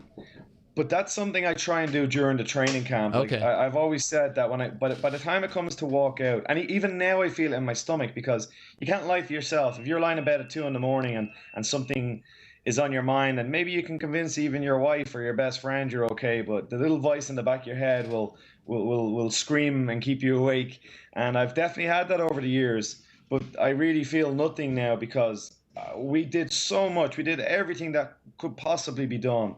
And I know when we walk out there on Saturday night that I'm going to walk to that cage with a small smile on my face because I feel no weight on my shoulders. I feel like there's no part of me saying, God, I wish we could go back 4 weeks and do this, that, and the other. I will say that for me, not for Conor, but for me, the extra couple of weeks with the change from 200 to 202 was just a little cherry on the top. You know, that was just the kind of icing on the cake. Based on the cycles we've been doing, we would have been halfway through a previous cycle for that one, but we actually got to complete another cycle and a half since then. So for me, that was actually a little bonus to get those few extra weeks. So walking to that cage, I'm just looking forward to watching two great fighters, both of them trained to the best of their abilities, with a great backstory, and we're going to see some. I think a fight for the ages. I think this is going to be a really spectacular fight. A couple more things. You said that your reputation is at stake. Do you believe that Conor's reputation is at stake as well in this fight? Well, every fighter's reputation is at stake every fight. We compete so little compared. I heard Artem talking about soccer there just previously. We compete so little compared to other sports.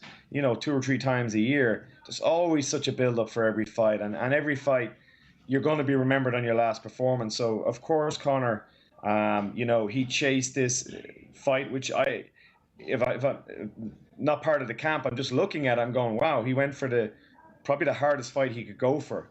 Rather than, a rematch with Aldo or a 55 fight, he went for the hardest fight possible. That, first of all, I have to give a massive nod of respect for that. So he's obviously feeling that he has something to prove, and he does. He's talked. He said what he's going to do in this contest. We slipped on the last one. We've had everything perfect for this one. Nate's an ideal, I think, style opponent for the likes of Conor. We've the strategy down.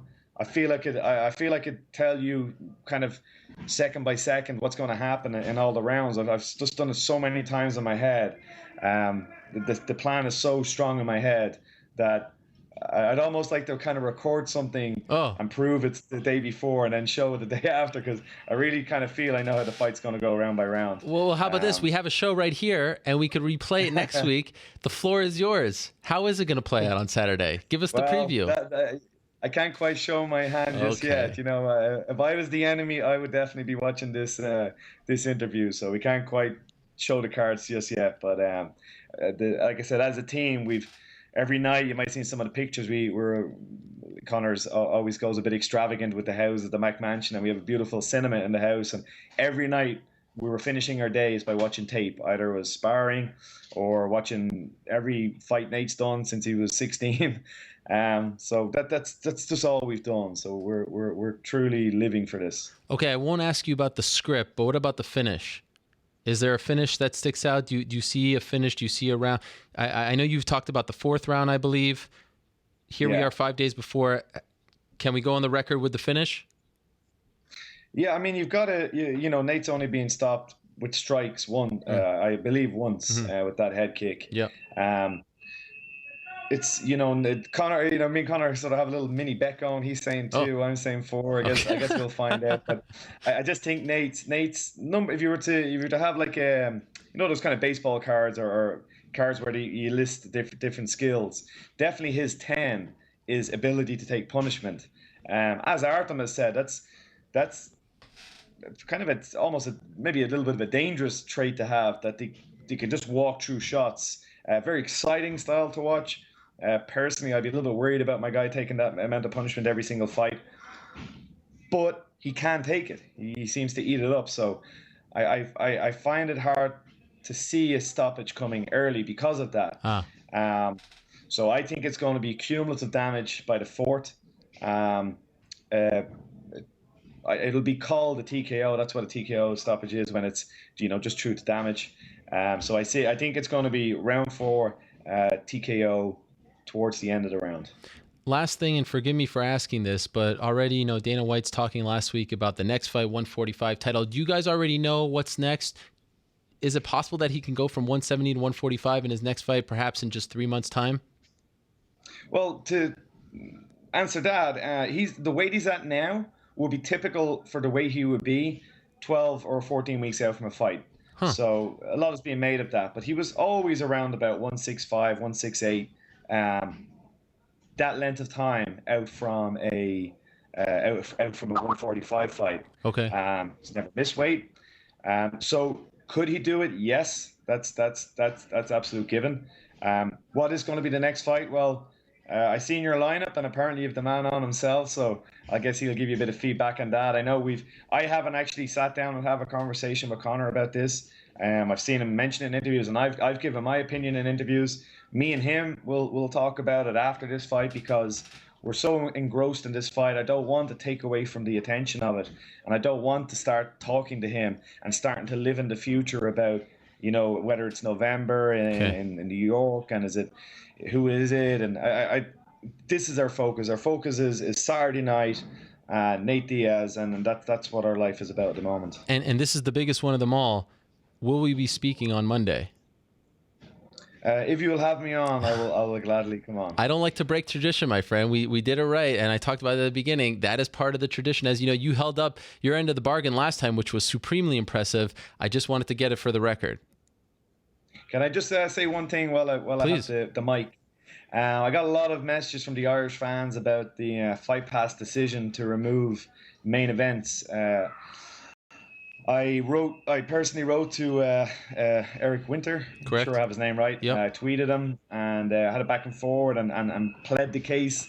I think the Irish fans give me a lot more credit than I deserve for having any kind of influence in that. But they've been tweeting me nonstop since. So I'll say that I have your backs. I did what I could, but they're not going to change on this. Personally, I think it's a poor move on their behalf, and I said that. I think it's bad form to do it so close to an obvious fight that all the Irish and all the European fans want. I said that, and he just kind of said, so I apologize to the Irish fans. I was not able to twist their arm a little bit more, but it is what it is. You are a man of the people, and I respect that greatly about you. And they've been asking me the same thing, but you have way more pull than I do, so I'm happy that you did it so I didn't have to. And I give it one quick shout out as well on Thursday night. Yes, please. Or evening. Yeah, I'll be in Re-Raws in Mandalay Bay, the Irish bar, and I have a small event on with Q&A and talk about the book and talk about the upcoming fight and talk about the journey of SBG as a whole. So you can only get tickets from the bar themselves. You can't, no online thing. Wasn't able to set it up in time. Apologies for that. So it's just kind of first come, first serve. So any Irish in town or any fans in town that are looking to do something after the Thursday is the open workout.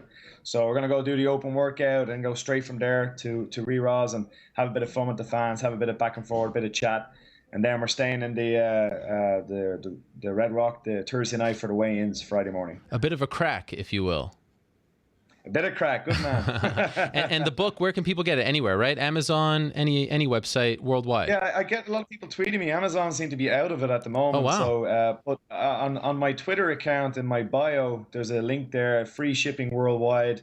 It's just been sold, the rights to a Russian publishing firm, so it's going to be translated to Russian. I have heard a few other countries have spoken about buying the rights to have it translated to a few other languages. But English and Russian so far.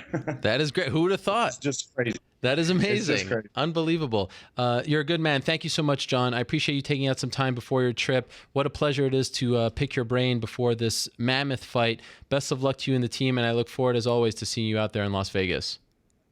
Thank you so much. And Orla says hi. Hello, Orla. Hi. Looking forward to seeing you as well and the whole team.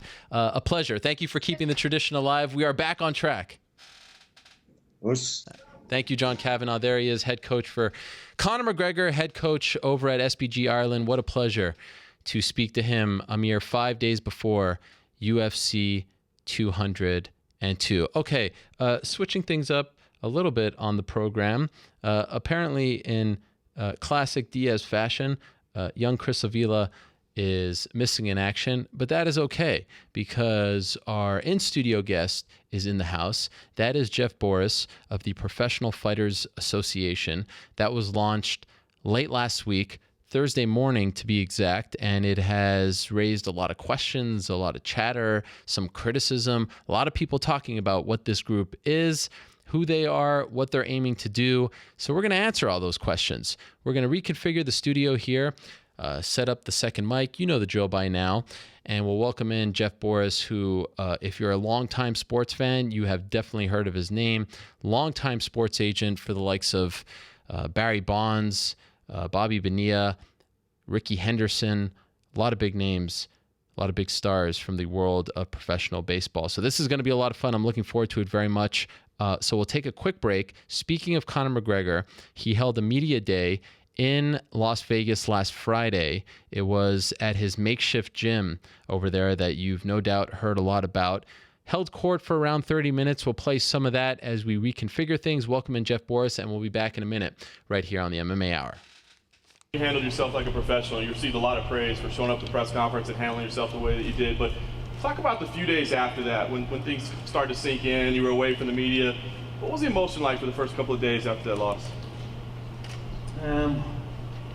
you know, it's something that it's part of the game. You just got to take it. It ain't nice.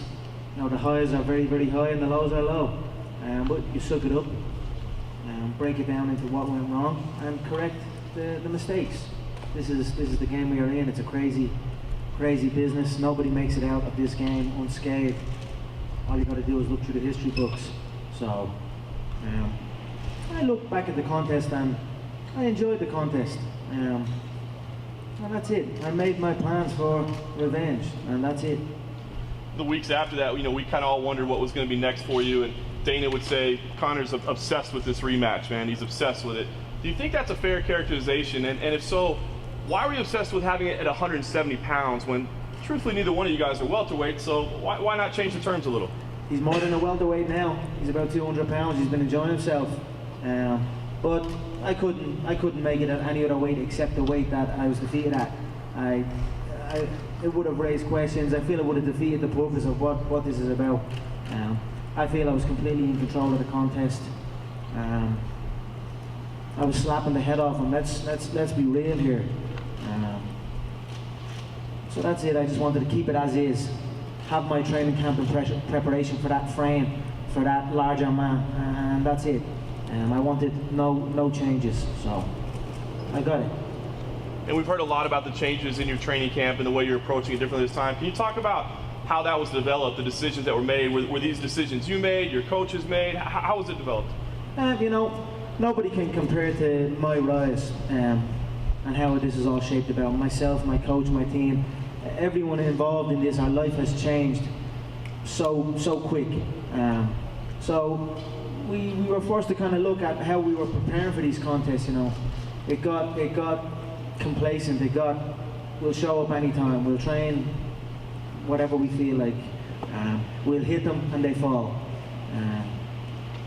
And on top of that, everyone has their own commitments. Everyone has, you know, the amount of stuff I have. John, my coach has like a book out now, and you know, everyone that has been involved in my camp have had a crazy change in their entire life. So this one, it forced us to look at how we were preparing. It forced us to come back together and do what we've been doing from the beginning. You know, focus, solid work. This time we incorporated structure into the game. I feel structure is the true key to success. You can get a reasonable amount of success by just winging it and just going as you feel. But I feel to reach the true heights, with, you know, to reach the billions, the amount of stuff that comes along with this life, you've got to have a structured life. You've got to live a life of structure, and you can't stray from that. And that's what we've done. We've set training times, we've set schedules, and we've stuck to it. And I've responded really well. Another thing that we used to never do was rest. Was never really, you know, we just train until it was fight time. This time we had our set days and we had our rest days. So I knew what days my rest were, and the days prior to that I would work hard in anticipation for this rest day. And when that rest day came, I would take my rest, and I would not have this anxiety feeling where I must train again, because that's what happens to a lot of people. They train out of anxiety, and it's like I'd be sitting there at 11 o'clock at night and be like, and I've just done 100 rounds this week, and it's Sunday and I'm supposed to take a day off, and I'm like twitching and saying, fuck it, I'm going to go do another session and then I'll go work. So everything was structured. I take my rest, I work when I work. The session starts and ends. That's another thing that we drifted off. The session never really started or ended. Sometimes I'd be in the gym for like 8 to 10 hours a day, just rolling through, not really anything specific. And for the fight game, that's not the correct approach. It's a 5-minute round with a 1-minute rest. You need to be prepared for that. That's what the contest is. You need to be able to go from 0 to 100, rest and go again, rather than a continuous training cycle where you're in the gym half training for many hours a day. That's not beneficial to what we are doing in the fight. So these are just changes that we've implemented, and again, I've responded amazingly. Usually at the end of camp, I'm like, I can't wait for this camp to end, or I'm sick of training, or you know, or I'm banged up. I am absolutely perfect. Like this time last camp, I remember I was in a bad way. You know, everything was just, the opponent changed, the whole circus was kicking off again when it only had just happened. I was overtrained, and well, now here I am, fresh, full of energy, full of vitality, underweight. I know he's close to 200 pounds, so he has a weight cut. That's what happens. You eat, you get comfortable. All of a sudden, that weigh-in day creeps up, and you've got to weigh in. So it couldn't have went smoother for me, and I'm very happy with it. I brought out a full team of people to help me from home and from abroad and from everywhere. Everyone has been on the same path. It's been a phenomenal camp, and I look forward to showcasing what I have been doing in the gym. Conor, can you, I don't know if this thing is on, but Conor, can you explain this makeshift gym that was built for you here in Vegas and why you wanted to pull yourself up here? Yeah, well, one of the battles I've had with the UFC, the ongoing battle, is the media obligations. Obviously, I was pulled from 200 over it, but they came back with a lot of new ones, and I was like, look, okay, I'll do a certain amount of stuff, but I want a gym. Hook me up a gym, and then we went back and forth, and that didn't happen. And then the UFC gym people, which is like a separate to the UFC, they're the UFC gym brand. They said they would build a gym for me. They built this gym up. I sourced the location for it. I got the location, but they built it like within a day. So that was perfect for me. We walked in here, full octagon canvas, Dolomar mats, heavy bags, all the equipment I needed. They assisted with that. So that this could be the start of a relationship with the UFC gym. Maybe I will take the European rights and bring the UFC gyms all across Europe, and we'll see. We're in current talks with that, but I'm grateful for their help in this one. You mentioned Nate being around 200 pounds. How much are you weighing right now? I'm underweight. I'm on weight. I wake up on weight. And speaking of weight, Dana White said today to UFC.com that you'll definitely be going to 145 next to defend the belt against Jose Aldo. Is that accurate? Is that what the plan is? Yeah, I read that. We'll see. We'll see. There's a lot to still happen yet. So I'm gonna go in here, face this man, do what I know I can do, put him away, and then we'll talk. But we'll see. Last thing aside from that, aside from opponent, New York has always been on your radar as a place where you wanted to fight. Obviously, that fight is coming up in November. It's pretty close to right now. Is that still on your radar? Is that still what you want? Again, we'll see. There's a lot going on in the background. There's a lot happening. There's a lot of options available. So I'm just trying to stay focused on the task at hand. I certainly want to fight closer to home. I've fought so many times. I'm very, very active, as you know. I fought out here in Las Vegas, and it's a long trip from Ireland. So New York is certainly closer. There's a lot of Irish in New York. I would like to fight there. I think I've earned a chance to fight in my hometown also. So these are things that I want to do. But right now we are in Las Vegas, Sin City, the desert, and we've got business to handle. So that's what I'm doing here. Conor, much has been made of the fact that Nate Diaz has been able to have a full camp to prepare for you this time, but you've also had a full camp to prepare for him this time, which is not something you had last time. Do you feel like that's made a positive difference on you that you've noticed? It's certainly made a positive difference for me. I've experienced that motion, that range, that weight, time and time again in the camp. How can it not make a positive feeling for me? I'm interested to see what the boy has done with a full camp. He was talking all this, oh well, I didn't have a full camp, and that's the reason I got my ass whooped for most of the fight until he couldn't whoop my ass no more. So let's see what he has. Let's see what his full camp has done. I believe I am the better fighter by a long stretch. I am more skilled. I am faster. I am smarter. He is tough, durable, and big. That's it. So let's see what his full camp can do. He spoke a big game about it. He has had a long camp. Let's see. By your own standards, there's been probably less trash talking to build up to this fight from you than others. Does it seem unfamiliar to you, or has it actually helped your focus? I don't. Again, this trash talk thing, I don't know. I simply feel I'm speaking the truth every time. It's been the same, it feels to me. It's been no different. I don't feel there's been any less or any more. It's just been the same. So I'm still saying I'm going to go out there and slap that big heavy bag with eyeballs around the ring, and that's it. It's the same thing. And lastly, you seem a little non-committal as far as what might be waiting for you at 145 if you ever return to that. But has the thought occurred to you that contractually, you're obviously still headlining pay-per-views and non-title fights at higher weight classes, that you could benefit contractually from continuing to headline these pay-per-views, actually not hold the title and play out the contract and not be beholden to a champions clause? Sorry, say that one more time, please. Okay. Has it occurred to you that because you're still able to headline pay-per-views at higher weight classes, that if you don't return to 145, let's say you're stripped of the title, that you could actually benefit contractually because you could play out your contract, headline pay-per-views, and then not be beholden to a champions clause? Man, I don't know. That's. I'm just taking it one fight at a time. The contract's sweet as pie, but it's most certainly a new time. There's new owners. $4 billion this baby was sold for. I believe I'm a strong reason why that price tag was $4 billion. So this contract is great, and I feel the next one will be even better. Conor, you were talking about overtraining last time, and you mentioned the other day on Instagram that you already did like more than 410 rounds. How do you pace yourself on those rounds to not really overtrain this time? Again, like I said, it was like 3 days on, 1 day off, 3 weeks active, or 3 weeks on, 1 week active rest.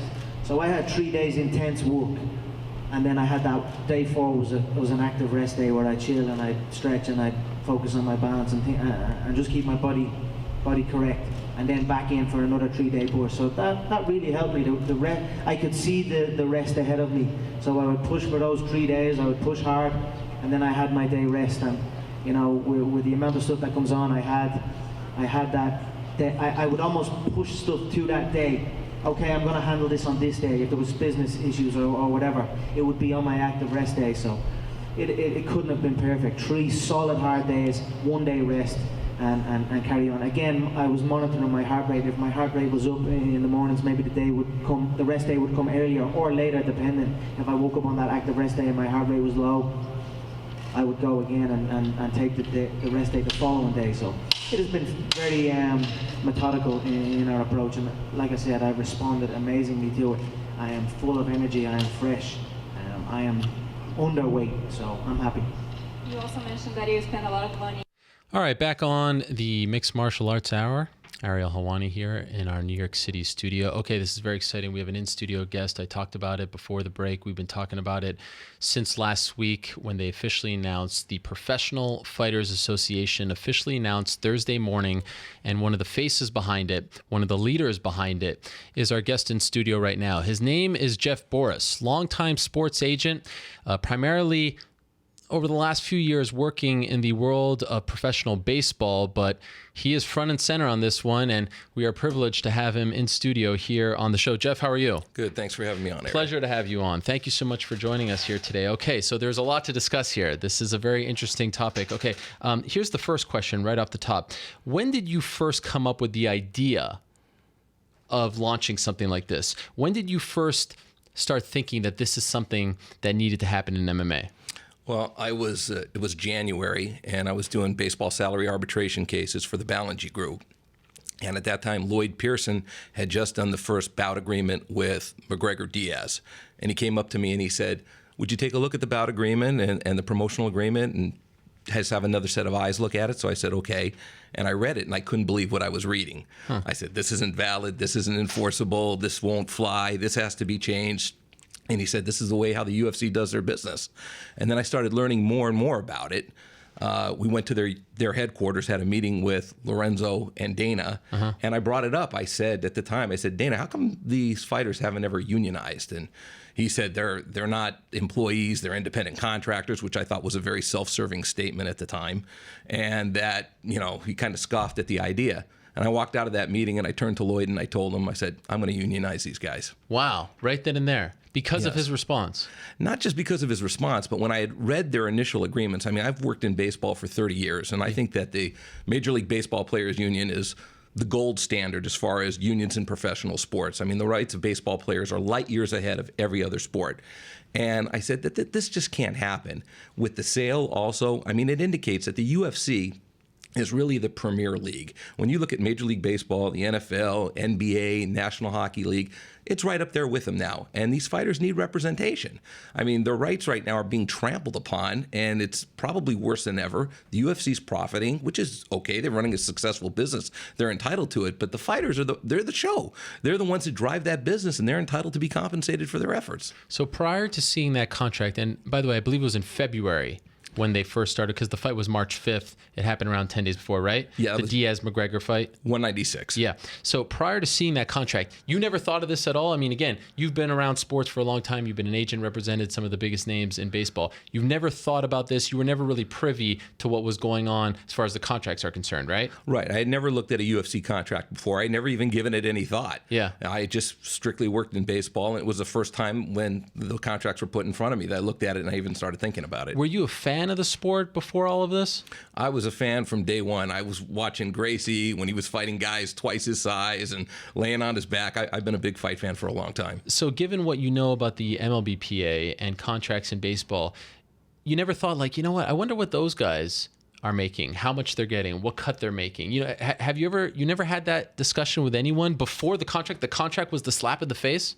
Well, I first started investigating that at that time. I had thought that these guys were making a lot more money than what they were. And then when I started talking to many of them, and I'm finding out that it cost a lot of these fighters money to fight. Sometimes, if I know right now 10-10 is the minimum, and that might seem like a lot of money, but for putting your life on the line and going in a cage and against some gladiator for $10,000, that's really not enough, especially when you have to pay your corner, you have to pay your training expenses. There's no types of stipends that are given to these fighters for that. If you talk to all these professional fighters, I bet you at one point or another, they'll tell you it actually costs them money to fight. So when you're leaving that meeting and you turn to Lloyd Pearson and say, okay, I'm going to unionize the fighters, then what do you start doing? I start doing research. Okay. I start doing research. Getting everything I can get my hands on that I could read to educate myself. I'm one of those guys that's real cerebral. I got to know everything that there is out there. I mean, it sounds funny saying it. I mean, I feel like an expert in baseball, but I didn't feel like an expert, as far as the UFC was concerned. So I just read everything I could get my hands on. There's quite a bit of information out there too. Okay, so then when do you actually put this plan into place? Because it's one thing to say I'm going to do it. It's one thing to start researching, but to actually launch the damn thing, when do you start doing that? How long did that actually take from, the point of when you're saying, okay, this is what I'm doing, to last Thursday when you guys send out the press release? Right. Well, it's a process because this is not a one-man show. I wanted to put a group together because I've, for 30 years in baseball, I've watched the Major League Baseball Players Association and how they conduct their business. So I want to try to pattern it after that. So I wanted to assemble a group of people. I wanted to get a hold of Don Fear, who had been the director of the Baseball Players Association for years now. He's of hockey. I wanted to talk to Tony Clark. I wanted to get the endorsement of all the major sports leagues, of all their executive directors. I know that I can lean on Don and Tony for help. They've agreed to advise me at any point in time, lend a helping hand whenever I need it. And I want to put the right people in place so that the fighters really get the bang for their buck. When you reached out to these people, was it just like, okay, we're friends with you, we've worked with you, here's my endorsement? Or were they interested in, wait a second, these fighters don't get this, they don't have these rights, they don't have this association? Like, what were those interactions like? Because if I'm being honest, on your website, I believe it's profighters.org, the thing that really sticks out are those sort of endorsements from the MLBPA, from the NBAPA. I mean, that really smacks you in the face, somewhat unprecedented for our sport. So what were they saying to you? Was it just sort of a favor for a friend, or were they truly interested in your opinion? Well, the first person I called up was Don Fear because I've known him the longest. Yeah. I've known him for 30 years and worked closely with him on many situations. And I've been through lockouts, strikes, collusion on multiple occasions, unfair labor practices, all with the Baseball Players Union. And I said, Don, this is my idea. I'm looking to you for help, guidance, advice. Tell me what to do. He said that a group called him like 3 years ago out of Chicago, brought up the same idea to him, said, hey, listen, we're thinking about doing this. And he said he never heard from them again. And he said that absolutely. He said the UFC with their sale, they're right on the same playing field as all the major sports leagues. The fighters definitely need that, and now's the time. Would you have launched the PFA, would you have launched it if the UFC didn't sell for $4 billion a month ago? Yes, I would have, because I believe them to be enormously profitable anyways. The fact that they sold really doesn't matter. I was Full Really? steam ahead. Yeah. So the sale just, I think, adds to the situation, but I would have done it anyway. Did you know about the sale? Did you know about the talks? Had you heard the rumors? Did you hear anything behind the scenes when you were starting to come up with this? Because this has been said a lot. Oh, they just sold for $4 billion. Here comes this agent who wants to make money off of, the sport, etc. Right. I had heard lots of rumors out there, you know, and you don't know what to believe. It's rumors are not substantiated. So until it was actually fact, and even I heard Dana, maybe a couple days before the sale was official, he was saying that there was nothing. And I understand that there's nothing until it's something. It's the same thing with the Professional Fighters Organization. It's nothing until it's something. Sure. Did you take the temperature of the community, reach out to certain fighters, reach out to managers, reach out to promoters and say, look, this is something I'm thinking of doing? Sometimes I feel like, I've said this before, sometimes I feel like the media cares about this stuff more than the fighters. Like I talk to them about it and they're saying like, I just want to fight. I want to support my family. And I get it, because they're focusing on just fighting and they don't want to rock the boat. Did you get the impression from any conversations behind the scenes, on or off the record, that this was needed, this was wanted by the MMA community? Yes, I definitely went up there and took the temperature of several groups. Okay. It's not just the media that's interested. First thing I did, obviously, was the fighters. I've been talking to them in small groups on an individual basis, and my batting average is 1,000. Every single one of them that I've talked to wants this. There is one common theme, though, and that common theme is a lot of them are fearful, of the UFC, that they're going to retaliate against them. What's funny is that inside the octagon, they're courageous. They show no fear. But then outside the octagon, in the business arena, they're scared. They're scared and I'm trying to tell them, listen, there's rules in this country that prevent employers for preventing employees from organizing. And don't worry, they're not going to retaliate. I would love to name names of the fighters that I've talked to. I would love to name names of agents. I've reached out to the agent community. I've talked to all of them, because I know as an agent in baseball how much the unions relied upon me to communicate the message to my players. So I'm reaching out to agents as well, and I'm talking to them. And the fear of reprisals is unbelievable. I don't know what the UFC has done to try to bully or create this fear or instill this fear in the fighters, but they've done a good job. And they tried to even bully you by taking away your media credential. And were you surprised by that response? Yes, actually, I thought my biggest challenge was going to be to unify the group. Yeah, and I'm finding out that that's really not my biggest challenge. My biggest challenge is to quash their fears about reprisals from the UFC. And I'm telling them they're not going to retaliate against you. Like I said, there's laws in this country, and that's why I'm not going to mention any names. I want to respect them. Sure. But when I get the group together, I said, yeah, it's not a fair fight. I'm not going to take one fighter and say, let's just take Conor, for example, and say, Conor wants a union. I'm not going to do that. I'm going to take all 600 of them approximately. I want to get them all, because that's going to communicate a message to the UFC, and it's going to say, look, they stand together. They're the ones that drive your business. They're not divided. There aren't multiple factions within that group of 600. They stay unified, and now it's a fair fight. Did you tell the UFC before you officially launched this? No, the only time I did it was when I asked Dana the question when I was in there at their headquarters, and I said, have the fighters ever attempted to unionize? And that's when he told me, no, they're independent contractors. And, he said they'd lose their ability to be able to negotiate and on an individual basis. And I said, that's not true. I said, look at all the major sports. Their agents go ahead and negotiate for them on an individual basis. There's a disparity in the salaries that are made. That's not going to be any different. It's going to be the same thing. So I think that by calling them independent contractors, a very self-serving statement for the UFC. And I'll ask you about that in a second, but have you heard from the UFC since you launched this on Thursday? No, I've not. No, are you surprised by that? Yeah, I don't know. I'm not so sure. Okay. What about this independent contractor versus full-time employee debate? This is what people say when they hear, the mixed martial arts fighters, the UFC fighters want to start a union. They say you can't start a union because you're not a full-time employee. What do you say in response? And for the record, you're called the Professional Fighters Association. Did you use the word association because you recognize the fact that they can't be a union? Yeah, there's differences between an association and a union. Correct. First of all, to be an association, you don't need to be elected. You just call yourself an association. You get members, you're an association. I'm trying to form a union. Okay. Union is different than an association. For instance, as a union, you're employees. I'm talking about wages, hours, and other terms and conditions of employment that I'm concerned about.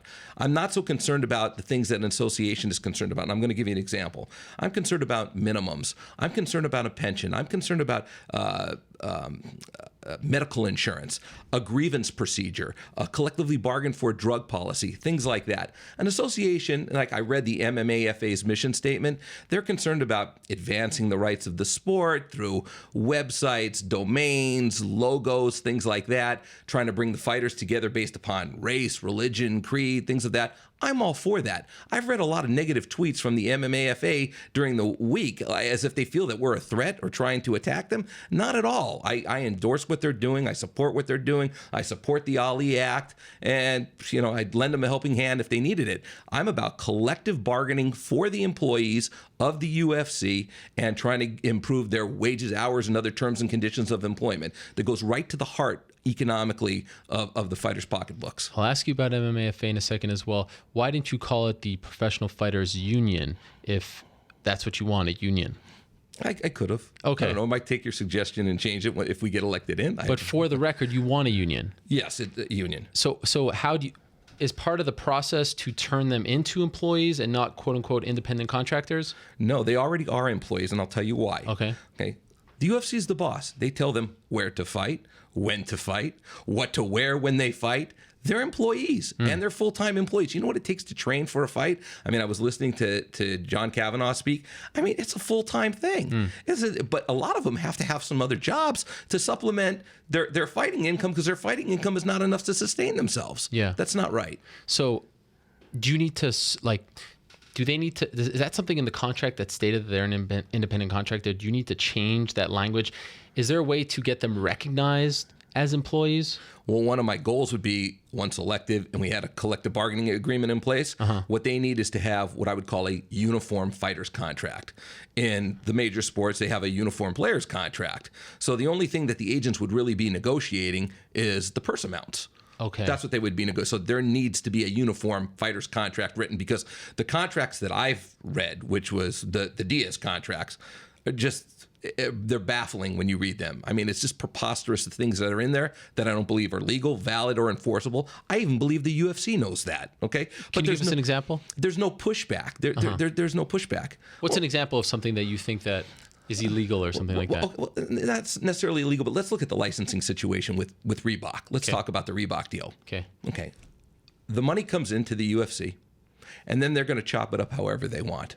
Look at the Brock Lesnar situation. They usually chop it up based upon seniority and the amount of fights that somebody had. So Brock got the least at UFC 200 because he had the least amount of seniority, but yet he was probably the biggest draw. So how is the guy who's the biggest draw making the least amount of money? How is the guy who's the biggest draw doesn't have a choice over wearing Reebok? What if Adidas wanted to do a deal with him? What if Nike wanted to do a deal with him? He's got to have the freedom to be able to negotiate, or his representatives have to have the freedom to negotiate with other groups. But no, the UFC says, you're wearing this, and this is what we're paying you, whether you like it or not. So that's something that I look at as an agent and I laugh at, because that would never fly in baseball or any of the other major sports. Yet it flies in the UFC. That must change. Part of that contract that you talk about, you say if they're employees, you just as an agent will negotiate their purse, right? So does that mean that, for example, the TV deal, which the fighters don't make any money off of now, would it be then, let's say perfect world, 50-50, right? Like the NBA. And we saw what the new TV contract did for the free agent contracts this summer, enormous amount of money being given to the players. So would there be a set contract that all the fighters under the UFC contract, in your perfect world, all the fighters under the UFC contract are getting 50% of the TV deal, and it doesn't matter if you're the biggest draw, the smallest draw, you're all getting that, and then on top of that, you're then negotiating your purse? Is that what you'd like in a nutshell? The TV revenue and the licensing money has to be shared. What percentage, that remains to be seen. Okay. But that money has to come, the pendulum has to swing towards the player side, or the fighter side, and they have to get some money. Now, what I would do is, hopefully I would establish an executive board of fighters, because the fighters are the ones going to be running the union. Okay. So let's just say, in my mind, I think it should be about 12 of them, of fighters that are really passionate about the issues. They take this to heart, and we would decide, how that money would be carved up amongst the fighters. Who would make what, but the money definitely needs to come in from the other side. Now, there's no denying that before you guys came around and others came around, I know there's a group out of New York, a group of lawyers who have sent some letters to fighters. MMAFA was the Mixed Martial Arts Fighters Association, led by Rob Macy, the first that were kind of pushing these sort of issues, I think starting back in 2009. And as you mentioned, there's been some tweets, some comments about, we're first, we're the ones who started this, let's not divide. And I think you would agree that dividing isn't the best thing. It kind of goes against the whole union concept. Did you talk to them at all before launching this? Did you feel like you had to talk to them at all before launching this? No, I didn't feel I had a need to talk to them. I haven't spoken with them. I think they're doing something different, although there is some overlap, a little bit of overlap. I'm there to help them if they need help. I'm not a threat to them. Now, if they said that they wanted to be a competitive union, they wanted to try to get elective, well, then I'm willing to get in the ring with them. I'm willing to get in the octagon with them and duke out these issues and see who would be better to represent the fighters' interests. I'd be willing to do that, but they're doing something else, which is totally okay, and I support what they're doing. Are you disappointed by some of this reaction? Because the story has been, okay, the PFA is a thing, but it also has been MMA-FA versus PFA versus these other guys out of New York. Are you disappointed that it's now become, sort of a divided front as opposed to a united front? Not necessarily. I think that they probably look at it and people maybe feel a little bit threatened by it, because I think that we're positioned with the support of the other unions that we're the ones that are best suited to represent the fighters' interests. Why not reach out to them to try to squash this sort of beef? Well, I actually had a conversation today with a fighter who I won't say who it was, who suggested that Mr. Mace is going to be in Vegas when I'm going to be in Vegas. I'm actually flying there after the show. Okay. And I'm open to having a conversation with him. What is the distinction between, because I'm actually hearing from this a lot from people on Twitter, fans, even some fighters, like what's the difference, if you can describe, between the MMA-FA and the PFA? Right. Well, once again, they're an association. We're a union. Okay. They don't need to be elected to do what they do. Okay. We have to be elected and certified by the National Labor Relations Board to operate as a union. How do you get that? How do you get certified? Okay. I'll use the number 600. There's roughly 600 fighters under contract with the UFC. So first thing you have to do is you have to get them to sign solicitation cards with 30%. So say 180 of them sign solicitation cards. Submit that to the board. Then you have an election. And if you get a majority, which would be, say, 301, then we would be certified. And unless the UFC recognizes us as a union, and they probably won't, you get certified by the National Labor Relations Board. Then we become the exclusive agent for wages, hours, and other conditions of employment. And we negotiate with the UFC. So, but I said I wouldn't take the job if I got 301 votes, because that's going to communicate a very negative message to the UFC. It's going to show that there's different factions within the group, and they will not, the fighters will not prevail in a situation where I get elected by a simple minority like the 301. I want it to be overwhelming. I want 590 of the fighters to vote it in, because that's going to communicate a message loud and clear to the UFC that they mean business and they stand together, because nothing is more important to show that all the fighters are aligned on these issues. And if they're divided, well, the UFC wins. The fighters' rights are going to continue to be trampled upon for many, many years to come. Your phone number is on the website. It's on the Twitter page as well, correct? Yes. Who have you heard from? Lots of people. Really? And it was suggested to me, you're crazy for putting your phone number out there. And I said, no. I said, there can be a bunch of lunatics out there calling me 24 hours a day. I don't care. If a fighter wants to talk to me, I want to be able to take his call morning, noon, or night. Yeah. That's why I put it on there. So I don't care about all the bizarre calls I'm getting. Are you getting bizarre calls? Yeah, I'm getting a ton of bizarre calls. Really? I'm getting a lot of calls actually for employment. People want to come work. That's probably the number one call. Interesting. Getting a lot of calls from fans, obviously. But the number one thing is I want fighters to be able to access me like that. Okay. Have you received a lot of calls from UFC fighters? Many. Really? Many. Wow. And what are they saying? Tell me more. There's one that stands out, which is very interesting. I won't say the fighter's name. Fighter calls me up, says he's, Fighter X, right? Big name fighter. Okay. And says to me, how do I know this is Jeff Borris, and how do I know that this is really your phone number? And I said, well, I guess you don't. He said, how do I know I'm not talking to Dana White right now? I said, I guess you don't. And I said, how do I not know that you're not a mole for the UFC? I said, but I'm going to tell you something. I don't care if you are, because whatever I'm going to say to you right now is the same thing I'm going to say to the UFC. So I don't care if you're sitting, in their boardroom right now and the table is surrounded by Dana Lorenzo, by William Morris and all their people, because what I'm going to say to you is the same thing that I would say to them if they were here right now.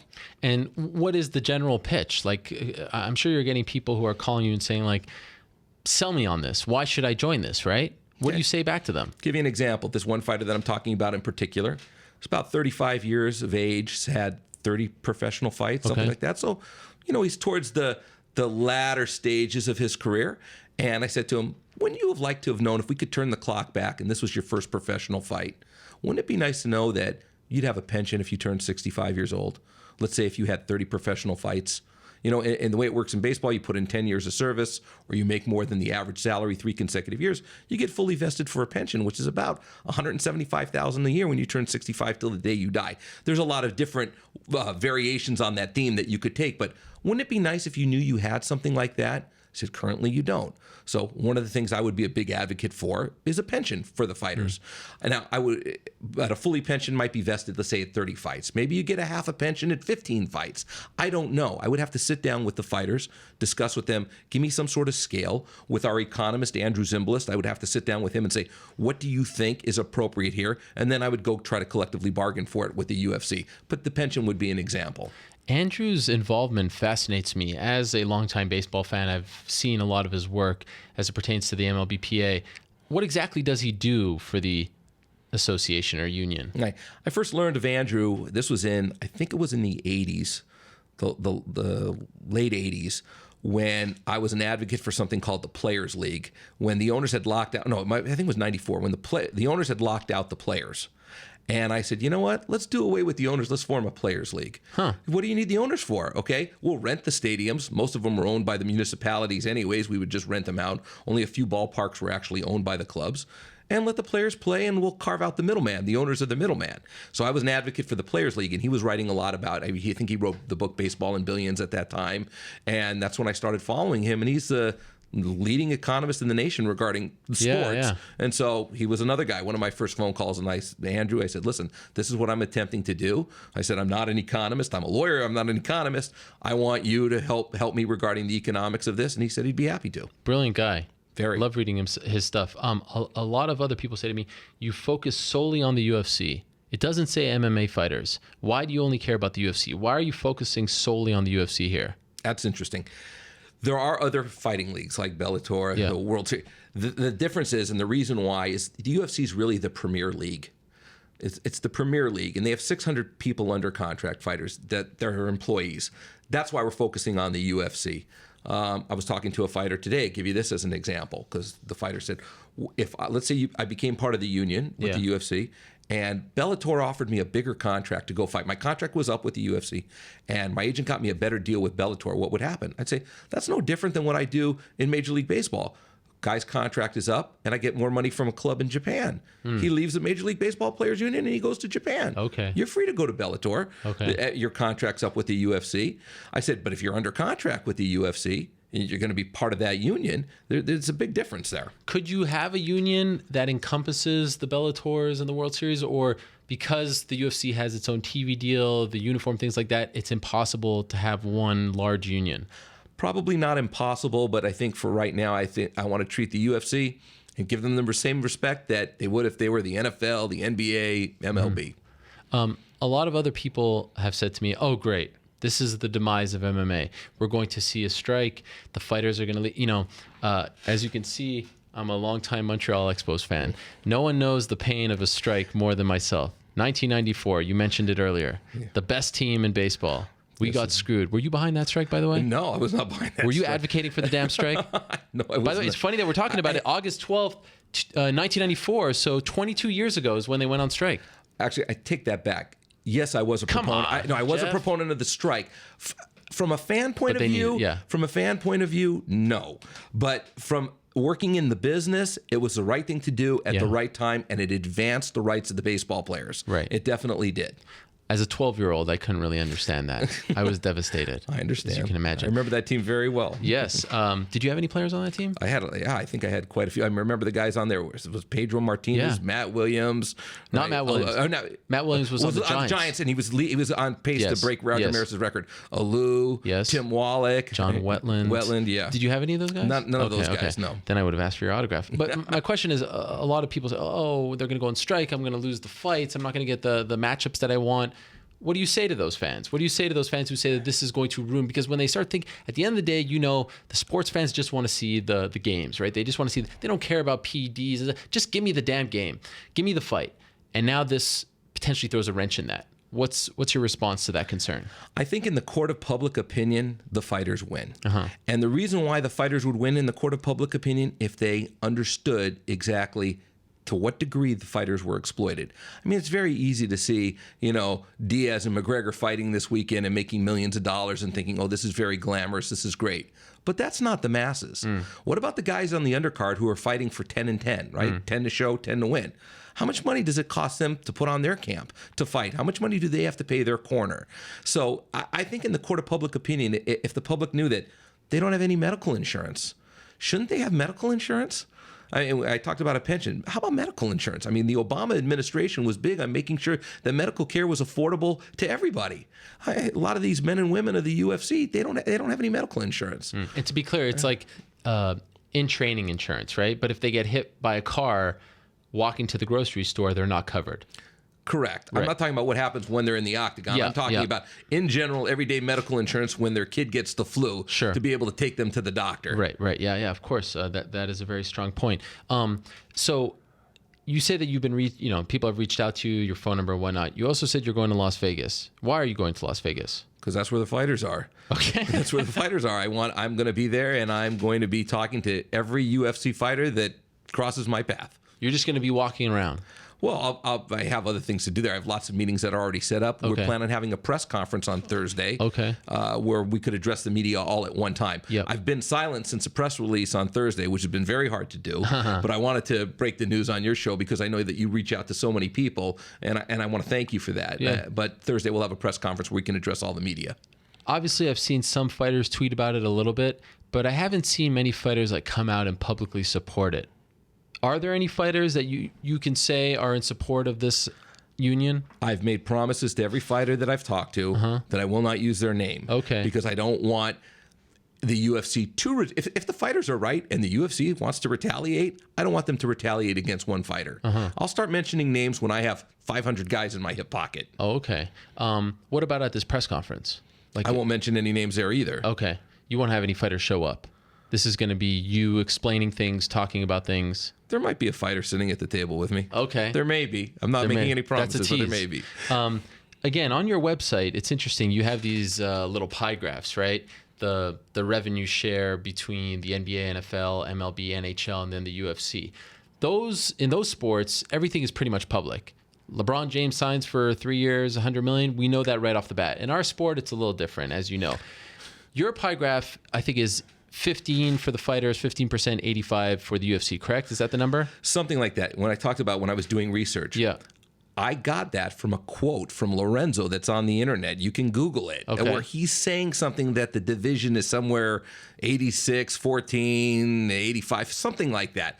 Do I know that to be true? No. Because you don't have access to the books. I don't have access to their books and records, and I'm not saying I'm entitled to. And let's say what Lorenzo said on the internet was not misconstrued, was not taken out of context, and let's say it was accurate. Okay. Why are all the other major sports all close to the middle? They're all close to the middle, give or take a little bit. Maybe the UFC should be, and I know they're going to hate hearing what I'm saying right now, should be close to the middle. Now, I'm not saying that overnight we get certified as a union and we go from 14% to 50%, but there's got to be an edging up along the way. It'd be a process to get to that number ultimately one day, but there has to be something. Like I said, the pendulum's got to swing to the side of the fighters sooner or later. Would you like to meet with the UFC while in Vegas? What I would like to have happen is that the UFC understands what we're doing. They respect it in a business sense. I don't begrudge the UFC. I'm a fan of the UFC's business model. I think they've done tremendous. I think their $4 billion sale is well-deserved, and they're to be, applauded for what they've done. And they should be concerned with their bottom line, but these fighters do also. They're the ones that drive their business. I would like them to respect that in a professional atmosphere and just compensate the fighters appropriately. But, let's say someone reaches out to you, hey, Jeff, let's talk about this. Let's talk what the heck you're doing here. Are you open to sitting down and talking to them about where you're coming from, why you launched this? Yes, absolutely. I would like to think that would happen, but I'm not optimistic. Do you need to reach out to them? Is it important for you to establish some kind of line of communication or no? Okay, I'd like to officially invite Dana right now to the press conference on Thursday to talk about these issues. Okay, but that doesn't have to happen. No. Okay. It probably won't. I would like him to show. Maybe he will, maybe he won't. I don't know. for the layman, for people like myself who, aren't entrenched in this, what are the steps that need to happen for this to become a thing? Like, what are you looking at, and what kind of timeline? Does it take a year to make a unit? 6 months? What can you tell us about the timeline? Yeah, that's the hard part. The hard part is I want to, even though, for instance, on this show, I'm sure there's many, many fighters that are watching the show right now. I want to meet with those fighters. I want to meet with them on an individual basis. I want to meet with them in maybe a small group. And that's going to take me some time because I want them to get to know me. I want them to get a comfort level and a feel for what my objectives are. I mean, it's nice coming on a show like this and you might be able to get a feel, but I want them to get to know me in person. So we're going to go city to city, fight to fight. And so you're going to start traveling to all these fights? Yes. Wow. And I'm thinking, I don't know, maybe 6 months. 6 months. Something like that. 6 months till you get what you want? Well, if I was talking to 10 fighters a day, just over the course of a month, I hit 300 of them. Now that, like I said, that might be optimistic. I mean, there's some days I might talk to 1 or 2. There's some days I might talk to 25. But I realize that it's going to take me some time and it's going to be hard to do. But I'm a tireless worker and I don't mind it. And I've spent my last 30 years on the road and I don't mind spending the next 6 months on the road and just getting in front of all these fighters and getting the word out. What do you say to the person who says, Jeff Borris sees the $4 billion number, he sees a lot more money to be made, he just wants money, he smells the money, he wants money? What do you say to those people? No, that's funny. I mean, I was actually talking to a fighter today about compensation and whatever. I mean, obviously, I've had an enormously successful baseball practice for 30 years that I'm very appreciative of. But this is what I said to the fighter today who was talking to me about compensation. I said, I don't determine what I'm going to make. The fighters do. And let's say I get voted in as the executive director of the union. Because you're not that right now, right? You're just the guy trying. It's nothing until it's something. Yeah, right. So I get elected in as the executive director.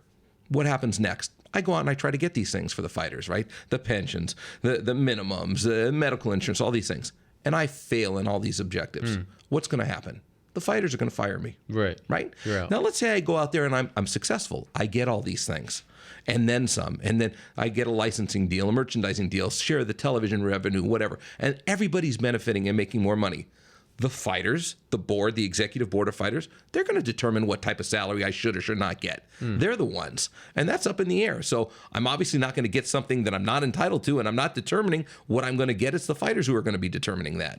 Do you think it is going to be tougher to get the big draws? Again, the Conors, the Cormiers, the Rondas, the Anderson Silvas of the world to get on board? Or is it the 10 and 10 guys, as you mentioned, the entry-level guys, the mid-tier guys? Who do you think is going to be the toughest to sell on this? Every fighter that I've talked to, from the 10 and 10 guy up to the biggest name type guys and any guys in between, they're all very similar when you're talking to them. They all want it. They all need it. They all recognize it. None of them are opposed to it.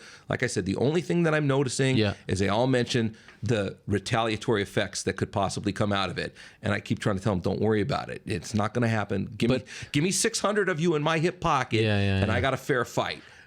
Are you starting to feel like the fighters, because this is sort of a mano-a-mano sport, it's not a team sport per se, I mean, like, I don't need to team up with this guy. I've worked hard. I've been doing this for 10 years. I'm finally here. I have 2 kids and a wife.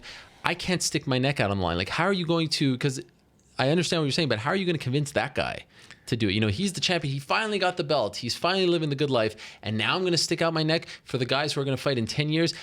I hear that a lot from people, as I'm sure you do as well. What do you say to that guy? I'll tell you, or female? What they say in baseball, same thing. The fighters of today, they owe a debt of gratitude to the fighters that came before them, like the Gracies. They owe a debt of gratitude. They owe a debt of gratitude to the people that they're fighting alongside of today because they need each other to coexist, and they have an obligation to the future fighters that are going to come behind them. Are you confident that this will happen regardless? Like, this is inevitable at this point, that maybe for whatever reason it's not you, and this has to happen basically in the UFC? Are you confident of that? Well, I'm kind of arrogant thinking that I'm the best and my team's the best for the job. I'm kind of arrogant in thinking if we don't get voted in, it's not going to be anybody. Okay. But obviously, if it doesn't happen now, when is it going to happen? If it does, like if we use the tag phrase, it's time now for a change. If it doesn't happen now, when is it going to happen? It's not going to happen 10 years from now. So it has to happen now. You mentioned your team. How many people are part of this team? Well, the 4 that we listed on the website, Yep. and right now I'm like, for instance, I'm trying to get a hold of a concussion specialist. Okay. You know, I remember I saw the movie, the one that Will Smith starred in, thinking, you know what, I got to get a concussion specialist because these guys get pounded in the head. Yeah. And you know, maybe an orthopedist and something like that. So I'm in the process of assembling a team because, like I said, it's not a one-man show. Okay, so you're looking to add a few more. Yes. Do you still work for Balanji? I'm of counsel to Balanji. Okay, how does that work? Do you have to separate from them because they represent fighters as well? How does that work? Yes, I am not a fighter agent. I've never been a fighter agent, nor do I want to become a fighter agent. Okay. I'm a baseball agent, and I have been for 30 years. Will continue to do so, and I can do many things at one time. Okay, so that was actually my next question. You are going to remain a baseball agent? Yes. Any of your baseball clients, I don't know how big of a fan they are, any of them reach out like, hey, Jeff, what the heck are you doing? I've talked to all of them about it. Really? They love it. They love it. They're fight fans. Sure. In fact, we had a party in spring training this year, and I had some fighters over there. And my baseball players were enamored with the fighters. I mean, guys were making more than McGregor money, who are enamored with the fighters. And they just, to quote Nick Diaz, is, you know, we entertain the entertainers. I think right. It's a great quote by him. And so I'm thinking about that. Well, yeah, these baseball players, and they're being entertained by you. Yeah. So they're all in support of it. They all love it. They can't believe that these guys aren't unionized because they understand the importance and how crucial it is to have a union to advance their rights. But you think you'll be able to do both? If you are named executive director, you can still keep doing whatever it is you do as a baseball agent. Absolutely. Have you studied, you know, the Kurt Flood story and Marvin Miller, I believe it is, you know, I think what was the year, 1970 or 71 to 72. Have you studied the way other unions were born and the obstacles that they face? I know the tennis, the ATP players in 73, the Wimbledon, they had a strike as well. Have you looked at this stuff as well? Yes, I was a professor of sports law at Southwestern University for 9 years. Wow. It was a great job. Okay. I quit when my oldest daughter was born because it took away too much time. I would rather read her a bedtime story than read a second-year law student's blue book exam. But I taught sports law for 9 years, so I had to educate myself on all the sports and all the different basic agreements that they have. So I'm very well-versed in all the other sports. Okay. What do you think the reception is going to be like in Las Vegas when you go out there tonight? What are you expecting? Well, if I walk around with this shirt on, am I a target? Is that what you are going to do? I'm going to have the shirt on, yes. Okay. I have several of them. I have some in different colors. Okay. Wow. Look at you. What colors you got? White and gray. Okay. I hope that a fighter, I could be walking by, I might not know who they are. They might see me. They see me with the shirt. Okay. I want to be approached. Yeah. I hope they come up to me and say, hey, could I, spend 5 to 10 minutes talking to you about the issues? Yeah. And you're going to be open to it. Yes. And what about with regards to the UFC? Are you going to try to like nudge your way in there to things and really make a stink, or are you going to lay back? I'm going to be professional if I see any UFC execs anywhere and say I'm open to talk to you anytime. I realize they might not recognize me because we're nothing yet, because it's not in existence. Yeah. The Professional Fighters Organization has not been elected. So I think you had... on your show the other day, I forget who it was, but first comment was, you're nothing until you're something. Yeah. I agree with that. Yeah. We're nothing right now.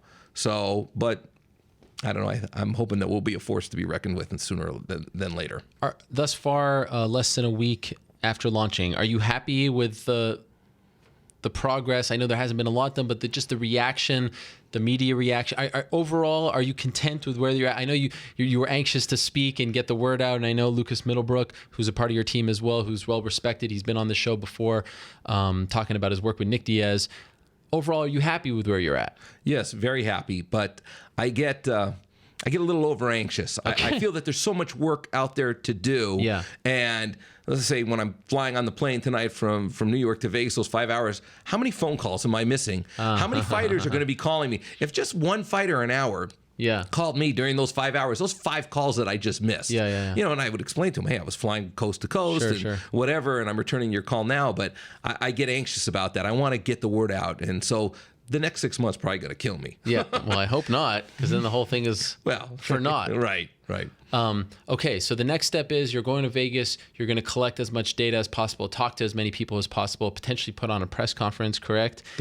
Thursday, and then just sort of build from there. There's nothing as far as like union? Do you have to pass out union cards, things like that? How does that work?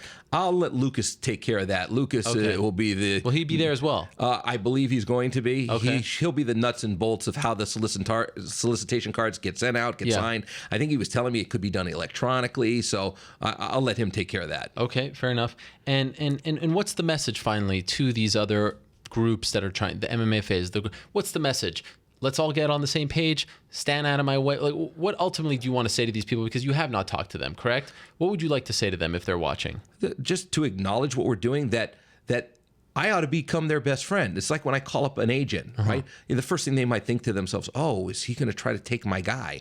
No, that's not what I'm about. Actually, I'm your best friend because if what I do is successful, there's going to be more money in it for everybody. It's not just the fighters. It would be their representatives as well. And so when you talk about the MMAFA or the Ali Act or things like that, I respect what they're doing. I support what they're doing. And I hope that they give me the same type of deference. Would you like to see the Ali Act come over to MMA as well? Absolutely. There's many things in the Ali Act that are beneficial that I think should have been in existence for many, many years. If it happens, great. But this is not something that you are going to work on. Not something that you're trying to do right now. That's not part of my agenda, no, because I'm just, like I said, I'm just dealing with the economic issues that go right to the heart of the fighters' pocketbooks. Okay, and what about their breakdown is they talk, obviously their big initiative is the Ali Act. Also, they're a part of this class action lawsuit, right? How do you feel about that? Are you in support of that? Do you feel like that's the right thing that they should be doing? Right? They have some fighters who are listening. I'm sure you've read about the class action lawsuit. How do you feel about it? Yeah, they have some sort of antitrust lawsuit, which I know you cannot have as a union. It would be an unfair labor practice. But like on that, I would defer to Lucas on that one as well. Okay. But it sounds to me, though, like if they have their lawsuit, if they have the Ali Act mission, and you're trying to focus on the economic, that you can kind of both coexist in this world, right? That's my position. Absolutely. That's why reading these tweets coming from them, it's a little disheartening. I mean, my first thought is because in my heart, I'm a fighter. It's like, I want to fight them back, right? I want to start saying, that's not right. You're wrong. But then it's like, maybe, I'm going to take the high road here and do what's right. And what's right is I'm in a different direction than them. There is some overlap, but nothing where we couldn't coexist. Okay. Is there anything that we didn't, this is sort of like an FAQ, so to speak, like a virtual one. Is there anything that we didn't touch on that you wanted to address? No, I just, like I said, I appreciate being on your show because I know you reach out to so many, and that's why I wanted to break the story here on your show.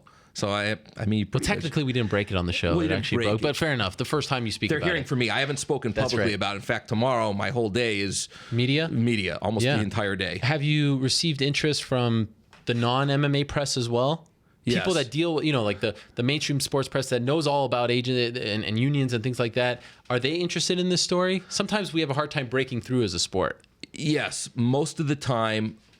Well, I don't know. I wouldn't underestimate it. Yeah, most of the time it is MMA-based stuff, but there are other interested media outlets that have interest in this. Fascinating. What a time. Yeah. Exciting. What a time in this sport. One last thing. The TV deal is coming up. Was that important to get this established before they start negotiating that? Because that has to be a part of this as well, right? It's a factor. Okay. It's a factor. Whether they get a good TV deal, bad TV deal, whatever it is, a part of that's got to come the fighter's way. Okay. This time next year, August of 2017, do you think that you guys are a thriving union, that you guys are a well-oiled machine doing your thing? I'd love to come on the show 1 year from now to celebrate the 1 year anniversary of the union. Wow. That would be great. Okay, we can replay this clip. Yes. How about that? I appreciate it. Thank you very much. By the way, what's Barry doing these days? He's a hitting coach for the Marlins. Yeah. He's loving it. They're killing it. Oh, yeah. They're making a run, right? Absolutely. He enjoys it? Loves it. I never thought Barry Bonds would be a coach. He's a great teacher. He is? Yeah. Yeah. What a story. Unbelievable. I got his autograph once as a youngster. He actually got mad at me because I asked him to sign it with a Sharpie, and he said, no, I'm signing it with my pen. Sometimes a prickly fellow, but that's his charm. He can be. Yeah. He can be. Tell him I say hi. I will do that. Congratulations on the launch. And obviously, best of luck with this. Thank you. I will probably see you out there roaming the halls of the MGM. Okay. There he is, Jeff Borris of the Professional Fighters Association. Their website, as I mentioned, profighters.org. Their Twitter handle is FightersAssoc. FIGHTERSASSOC. That's their Twitter handle. They've been active. Some very nice graphics with the heads of these Players Association, their quotes. Very interesting stuff. I wish you guys the best of luck. Thank you, Ariel. All right, we are going to take a quick break, reconfigure the studio once again. Plenty more show to go, of course. Bottom of the hour, top of the hour, I should say, we'll be joined by one Conor McGregor, so stay tuned for that. For now, let's take a break. Let's go inside the vault. Y'all must have forgot my interview back in 2011, prior to UFC 141 with Nate Diaz, who's fighting in the main event. This was before what I believe was his biggest win prior to the Conor McGregor fight, his win over Donald Cerrone on that Friday night in Las Vegas. This was my pre-fight interview with Nate Diaz. Kind of interesting to see how he's grown as a person, an interviewee as well. So here's that interview, and then we'll be back right here on the MMA Hour. All right, well, let's get this going. Nate, it's good to see you. And obviously, you have a very big fight. Now, I wanted to play off something that the other reporters were asking you about, the much talked about sort of run-in that you had with Donald in this very gym just a couple of months ago. Do you feel as though there's too much camaraderie in this sport? Everyone's trying to be each other's friends? Yeah, well, yeah, I just don't. That's not what I want to see when I see a fight. So, I don't think anybody else does either. So, I don't know. I think he's making a little more than what it is too, what it was. So, what did happen? He just tried to be my friend, tried to come up and say hi. I just walked the other way. I wasn't trying to. Like I said, I wasn't trying to be a bully or anything. I think he's trying to push me in the bully's direction, making me the bad guy, but I didn't. I just walked the other way, and I think he's just making a little more than what it was. It's kind of interesting that it happened so recently. Did you almost have a feeling that he may be next for you? Because that was just 2 months ago, and you haven't fought since then. Well, I fought right before that, when he fought, and I got there, and I knew I was gonna fight somebody who was fighting. Cause I went to that Houston card and I had just fought, and I knew I was gonna fight one of the lightweights there, or one of the lightweights on that show. So I knew I was coming, and it's not like I'm just anybody who's in the same bracket as me. We're not friends, and we're not, we don't train together, and it's like it's just you gotta fight me. I'm not gonna put on a front and act like we're not fighting. So I knew it was probably him. It's like this, like usually when I fought Kurt Pellegrino, I got picked up at the airport with Josh Neer. And when I fought Pellegrino, I got picked up at the airport with Josh Neer. We shook hands, we talked, we were cool. We fought, we won, we talked, and it was all good. And he fought my brother, and we had a good conversation, and it was cool. I liked him. And then I went home, and then they were like calling, they're like, "You're fighting Josh Neer." So I'm like, there I went, made best friends with the guy, good friend with the guy that I'm fighting. So I went to that fight and fought. Got done with that fight. They sit me next to Clay Guida. So have us do an interview together and want us to be friends and talk. I was like, all right, good fight, good to see you, whatever. I go home, they call, "You're fighting Clay Guida." And then I go fight Clay Guida. I sit in the room with Joe Stevenson, who I was already cool with from past. And then I do whatever and say what up, good fight. Go home, "You're fighting Joe Stevenson," and carried on to Melvin Gillard. And so I'm like, I make the mistake every time. And it's not like I'm not trying to bully nobody. Like I said, it's all good. I could respect anybody who fights in the UFC. It's a tough sport. Everybody's got to work hard and train hard. They're athletes. I'm an athlete, and I think it's great what they're doing. But I got to fight, so you go your way and I'll go mine. I got friends, I got my team, and I'm not going to put on a front. But I'm not trying to be a bully. I'm just trying to, do what I got to do to survive in this UFC, MMA type of game. If he wins on Friday, and even if he doesn't, it's his fifth fight this year, and he's looked very good thus far in the UFC. And even if you go back to what he did in December of last year against Chris Hordeski, it's almost 6 fights in the span of 365 days. Have you been impressed with him, with what he's done this year? I think I've done stuff like that.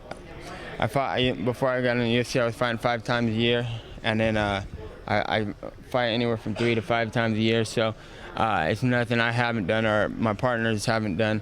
So if I come out of a fight unscathed, I'm ready to fight the next day too. So, but whatever, yeah, he's on a roll. He's on a win streak, and I lost to 2 guys who were Don Kim, who was supposed to get a title if he beat Condit, a title fight, and Roy McDonald, who was underrated, who I knew was tough and no one else knew who he was. And both of the guys, I didn't think they did anything to me. They just were maybe bigger than me. And it wasn't even the fact. It was just I went about the fights a little wrong. I should have done a little different thing. But I don't know. I've had some tough fights, and I'm just working hard, trying to win and do what I got to do. Hopefully, I get a rematch with some of those guys one day. And but yeah, take nothing away from him. He's on a roll right now, so that's good for him. Both of those fights were at 170. Again, at 155 against Gomi, you look fantastic. Prior to going up to 170, you look fantastic. Even at the beginning of your run at 170, you look fantastic. Does a part of you regret going up to 170 only because you probably would be closer to a title shot at 155 had you not moved up?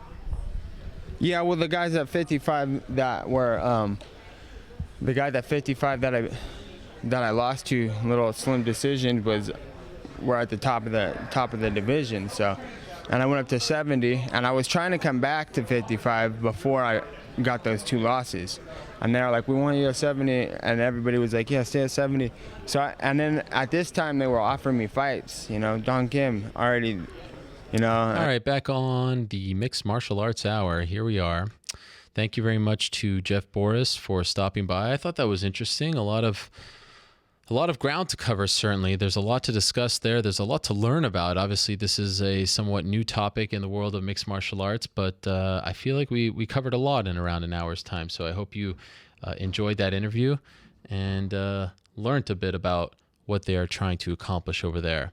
Like I said, top of the hour, we will hopefully be joined by one Conor McGregor. For now, let me welcome in Mr. New York Rick, who's been standing by back there doing his thing, whatever the hell he is doing back there. Mr. New York Rick, right there. Oh, another camera angle this time. Now the top. Now we don't even get to see the man bun. This is wrong. And we can't hear you. No, this needs to be corrected. He's back. No man bun. We'll fix it. How are you, sir? I'm good. How are you? Let me ask you. What do you think of this PFA? I mean, they're saying all the right things. That's for sure. Are you confident that it is going to be a real thing come That's this a time different question. I mean, Jeff made the point that, the number one thing he's getting in terms of feedback is people talking about the retaliation or, what the recourse, the consequence from the UFC. And I think it's easy to say, join me. I don't worry about it. And it's a lot harder for somebody to actually do that, to, get over that thought and do it, because at this time they don't have those kind of protections, and I think it's going to be difficult to get everybody unified. But clearly the fighters have an organization now that is looking after their best interests, and I think it would be wise for them to do it. But obviously I can't speak for them. I'm not in their position. Mm-hmm. I can't make that decision for them. If it were me, I think I can't say it. I couldn't even say it because I can't fathom, being in the position of one of these headliners who's making tons of money to say, let me forego this and do what's right for the collective. Like Conor McGregor recently came out and said, I realize how this would benefit everybody. I think it's smart to do this, and I think it's important to do this, but I am making a selfish choice right now. And I can understand that. I completely understand that, actually. So I think it's going to be difficult, but I think that clearly this is a step in the right direction, no doubt about it. It'd be hard to, I'm having a hard time finding any flaws in how they're going about it. No doubt that they have an uphill battle ahead of them. There's no doubt about that. I mean, these things don't happen overnight. Going to be an interesting story.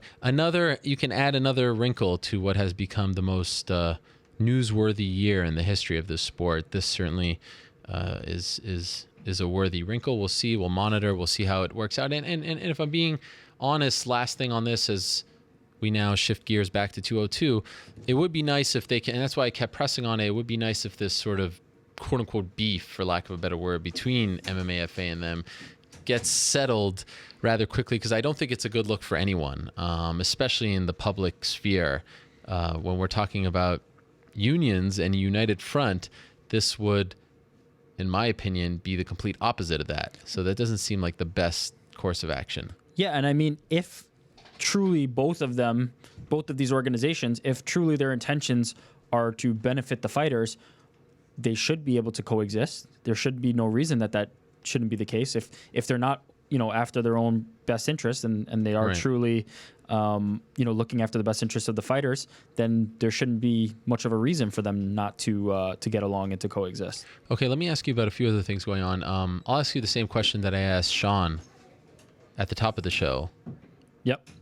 5 days before 202. Massive fight. Massive rematch. Biggest fight of the year. The first one was blah, blah, blah, blah, blah. What kind of buzz are you feeling? Are you feeling the same sort of excitement as you felt 5 days before 186? Is this the sort of buzz that you were expecting to be feeling? How would you characterize it? I am not feeling the same level of buzz. Why? Now, let me ask you this to clarify. Okay. Do you mean personally, do I feel excited for it? Or do you mean, am I feeling that everybody else around me is as excited for it? I'm personally not as excited for it. Why? And I don't, this wasn't a matchup that I had to see again, to be honest. Okay. I didn't need this to be run back. But now that it's a reality, it's here, the media day, blah, blah, blah. Like, it's a thing. And it's going to be a done thing in 5 or 6 days from now. You're not pumped for it? You're not pumped for the spectacle, the circus, the back and forth, seeing if Conor can figure it out? We haven't had that back and forth yet. We haven't really quite had that. Yeah, but you know what's to come. And I think I'm as excited for it as I am any other big fight, and I think that's fair to say, but not any more excited about it than I am for any big fight. Another, big pay-per-view, one that's expected to do relatively well. I think that's around my level of excitement. I previously, and we've discussed this on the show many times back when this was announced for 202, I previously thought 202 would be huge. I'm not so sure that I feel that way. Does it beat 196 pay-per-view wise? I can't imagine. Wow. I can't imagine it does. Wow. Do you think there's something to the Irish fans not being able to come over so many times? I'm really curious about that. I don't know if it's just me who cares about that stuff, but I'm curious to see, because when Conor, if you've experienced a 189 weigh-in, a 194 weigh-in, a 196 weigh-in, and that was kind of close to 194 as well, those things are real. And now the weigh-ins are a little different. Of course, they're weighing in earlier, but those things are, 189, I've never experienced anything like. 194 was insane. There was more people there than many MMA fights, events that I've actually attended in person. So I'm curious if it's going to feel the same, because this fight certainly warrants it, given the history, given what's at stake. But, a lot of those fans are telling me on Twitter, oh, we can't keep coming. So I don't know. I'm curious as to, because that adds to the whole excitement and spectacle. Yeah. I'm not sure. I think I'll say this. I think there's still a lot of time left this week for things to develop. Yeah. And I think we're probably not at the apex of this fight week. So we'll see what happens. All right. TBD. Fight you're most looking forward to, not named Conor Nate. Yes, that is one of the questions somebody asked us. I guess I don't even know. Glover Anthony. No, not it. What? Not really. Cody Garbrandt? Could be Garbrandt, Mizugaki. Artem Chris? No. What? Not you after, hate that fight. Well, not after Chris no-showed. What's up with that? Maybe if he came on the show, I would have shown him more love. How is it not Rumble Glover? Cerrone's on the card too. Yeah, Cerrone, Rick Story. That's something. It might. Could be that. It could be Cerrone and Rick Story. But why not Rumble Glover? Like, that feels like it's the obvious one. There's not much intrigue there for me. Number one contender fight. Don't care about either of those guys fighting for the title again. I don't think they're gonna be much of a challenge for Daniel Cormier, and I don't think. And to be honest, I'll be completely honest. Any storyline that doesn't involve John Jones at light heavyweight doesn't really interest me. Yeah. So, it loses a bit for me. John Jones went on Instagram, by the way, yesterday, as you may have seen, and said that he's really confident, that he's feeling good. Sort of his first public statement, certainly in video form, since the press conference when we saw him, that he was in tears. Different mood. Seems to think that he's going to be back in the octagon very soon, really soon. and a lot of people asking me about this. What I can say is they are confident, but there is a lot that needs to happen. First of all, they need to get cleared by USADA. They need to figure out whatever the issue may have been. And then there's also the Nevada Athletic Commission. That's the difference in this case as opposed to, the O. Romero case or the Tim Means case. I mean, the Nevada Athletic Commission is going to hold a hearing about this, and they can weigh in on it as well. So I hope they haven't forgotten about that part as well.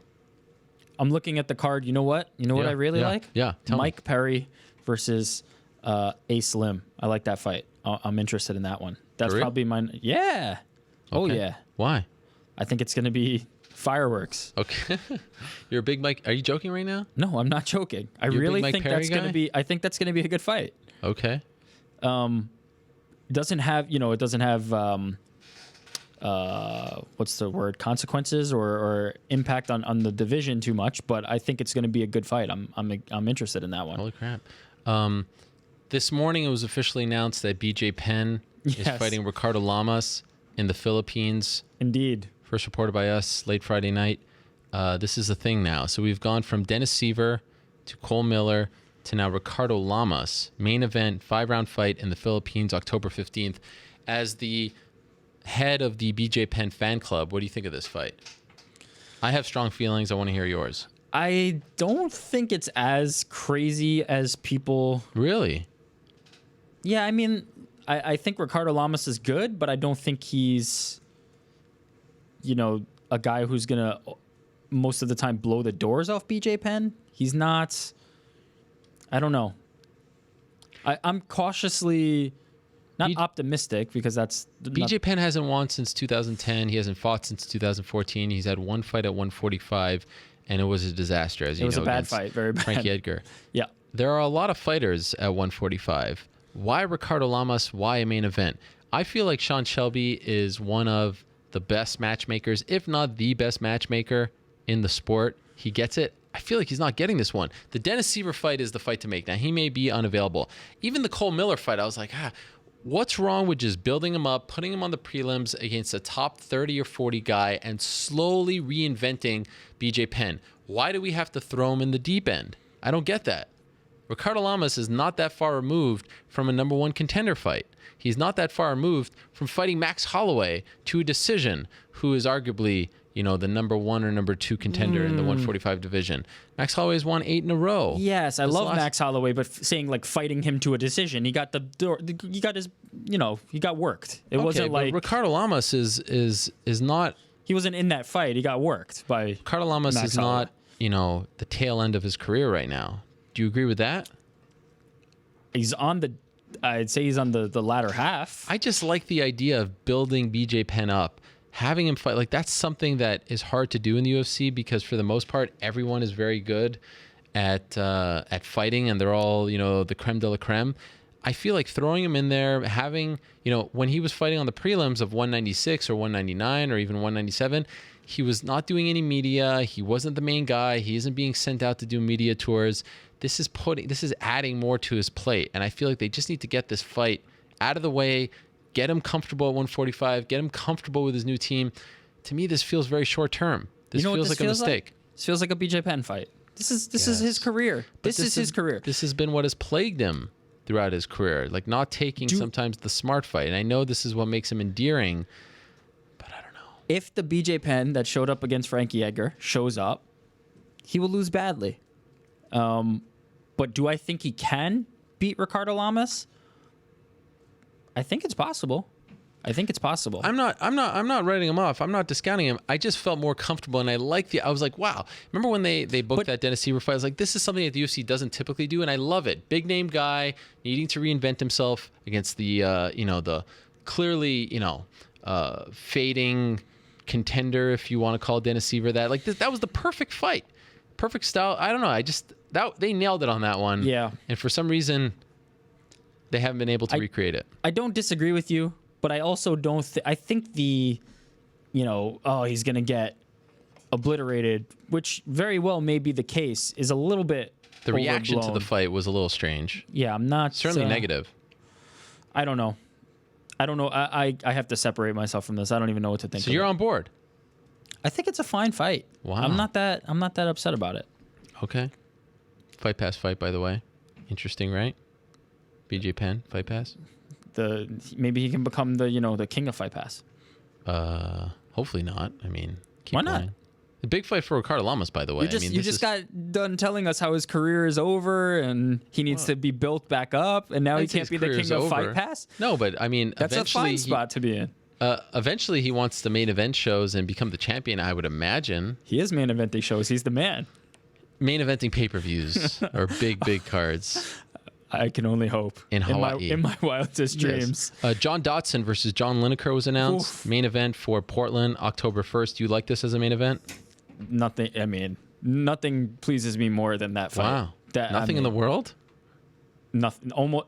There's not a fight. There are very few I'll say this. There's not a fight I'm looking forward to more than that. Hell of a lot more than I'm looking forward to Diaz McGregor. Get out of here. You're just being a contrarian. You're being a hipster. How? I am looking forward to that fight more. How? Trust me. Come Saturday night, where are you going to watch this fight, Diaz McGregor? I don't know yet. It's a good question. Have a party? Maybe I'll hang out with some friends and watch it. I don't know yet. Hipster friends? I don't have any MMA hipster friends. None? No. MMA hipster friends is almost like a redundant phrase. No, that's not true. Like, casual fans are not... That's fair. But by the way, this is a fight that gets the casuals on board. Yeah. Dotson and Lineker, Actually, though, that's the... That doesn't get but it is a great fight. I met a kid from Kazakhstan on my way to the studio. What? Home of Borat. Yes. The legend. Yes, and he was telling me I'm in. I want to watch this fight. He was very excited about it. Someone keeps calling me from an unknown number. I don't know who it is. Do you want to touch base with our next guest and see what happens? I'll touch base. All right. There's New York Rick 4. Yeah, they keep calling me from an unknown number. I don't know who it is. Let's see. Hopefully in a minute we are going to be joined by the one and only Conor McGregor. It has been a while since we've talked to him on this program, October to be exact. Episode 300. 5 days away now from UFC 202. Certainly appreciate him taking some time out. Other news announced since we last spoke. Travis Brown is now fighting Fabricio Verdum for the second time. Remember, they fought at UFC on Fox 11, I believe it was, in Orlando, Florida. That was a very important fight. And Travis Brown was hoping to get a title shot after that fight. He did not win the fight. Verdum won the fight, got the title shot, ended up fighting Mark Hunt for the interim title at UFC 180. And the rest is history. So now they're going to fight again at UFC 203. Ben Rothwell is out of the fight. But enough about UFC 203. Everyone is talking about UFC 202. And how about this? Joining us on line number one is the man of the hour himself, the one everyone's been asking to be on this show, the one everyone's talking about, the face of the UFC, the biggest draw in the UFC, the biggest star in this sport, the notorious Conor McGregor. Conor, are you there? What's up, brother? I'm here. Thank you for that introduction. Factual. Conor, dare I say, welcome back. Dare I say, welcome home. Very good, man. Thank you. It's good to be on. It is a pleasure. Thank you so much for doing this. I know you're very busy, so we really appreciate the time. Let me start with this. Because of the fact that you've not really had to cut weight, you've known who your opponent is going to be, you've done considerable less media going into this fight. Would you say that this has been the most enjoyable fight camp of your UFC career? 100%. Absolutely. I mean, it reminds me, although it's a lot bigger, it's on a much larger scale. Obviously, the team and the expenses, the travel, everything. But it feels like it's like the old days. It feels like all I got to do now is show up and fight. So that's all I wanted. That's all I want to do. That's all I truly enjoyed to do. You know what I mean? I just got in this looking for a knock and a few quid. That's it. I didn't get in and looking for everything else. Now everything else happened, and I embraced it, and I ran with it and rolled with it. But when it comes down to it, I just want to get in and have a fight, and that's it. So that's all I've got to do here. I've got to show up, get in, and have a knock. Now, right now, what are we? 6? How many days? 5, 6 days? 5 days? Yep. I'm just trying to pass the time before I get in, march forward, and throw bombs at this man. So I've had an amazing camp. it's been an amazing experience, a crazy experience, and I'm very happy with it. I can't wait. Are you hoping that this is the case from here on out? You know, the less media, less obligations, just going back to the old days of caring about the fight. Is this your plan for the rest of your career? Well, you know, nothing is set in stone. Nothing is set in stone, or nothing is set in this game. Everything changes as the days go by. So, you know, who knows? Right now, I'm very happy with how this has gone. Who knows what's next? You know, who truly knows? You know, fight another guy, all of a sudden we could go back into that old pattern. It's just not there, and you've got to go travel the world and do all that again, and then he pulls out, and, you know, all these other things can happen. So I'm just happy with the situation I'm in. But nothing is set in this life. Anything can change, and I'm prepared for change, so we'll see. As you may know, after the 196 fight, a lot of the naysayers and the critics said, oh, there goes his star power, there goes his money, he's no longer the man, etc., etc. You flipped the script on him by showing up to the press conference and saying what you said. Have you noticed a dip at all in the interest level in your career, in a business sense, sponsors, things like that? Have you noticed a change at all since that fight? No. You know, if I look back at it, what did I lose? All I lost was a fight. You know what I mean? That's it. A fist fight on a Saturday night. That's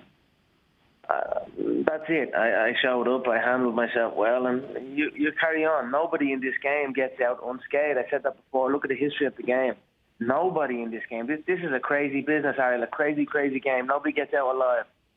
So it's just another day. You know, it was a crazy contest. I've got to look at the contest, and I'm very happy with it. You know, I picked up the kitchen sink and flung it at him for 2 rounds, and he picked it up and flung it right back.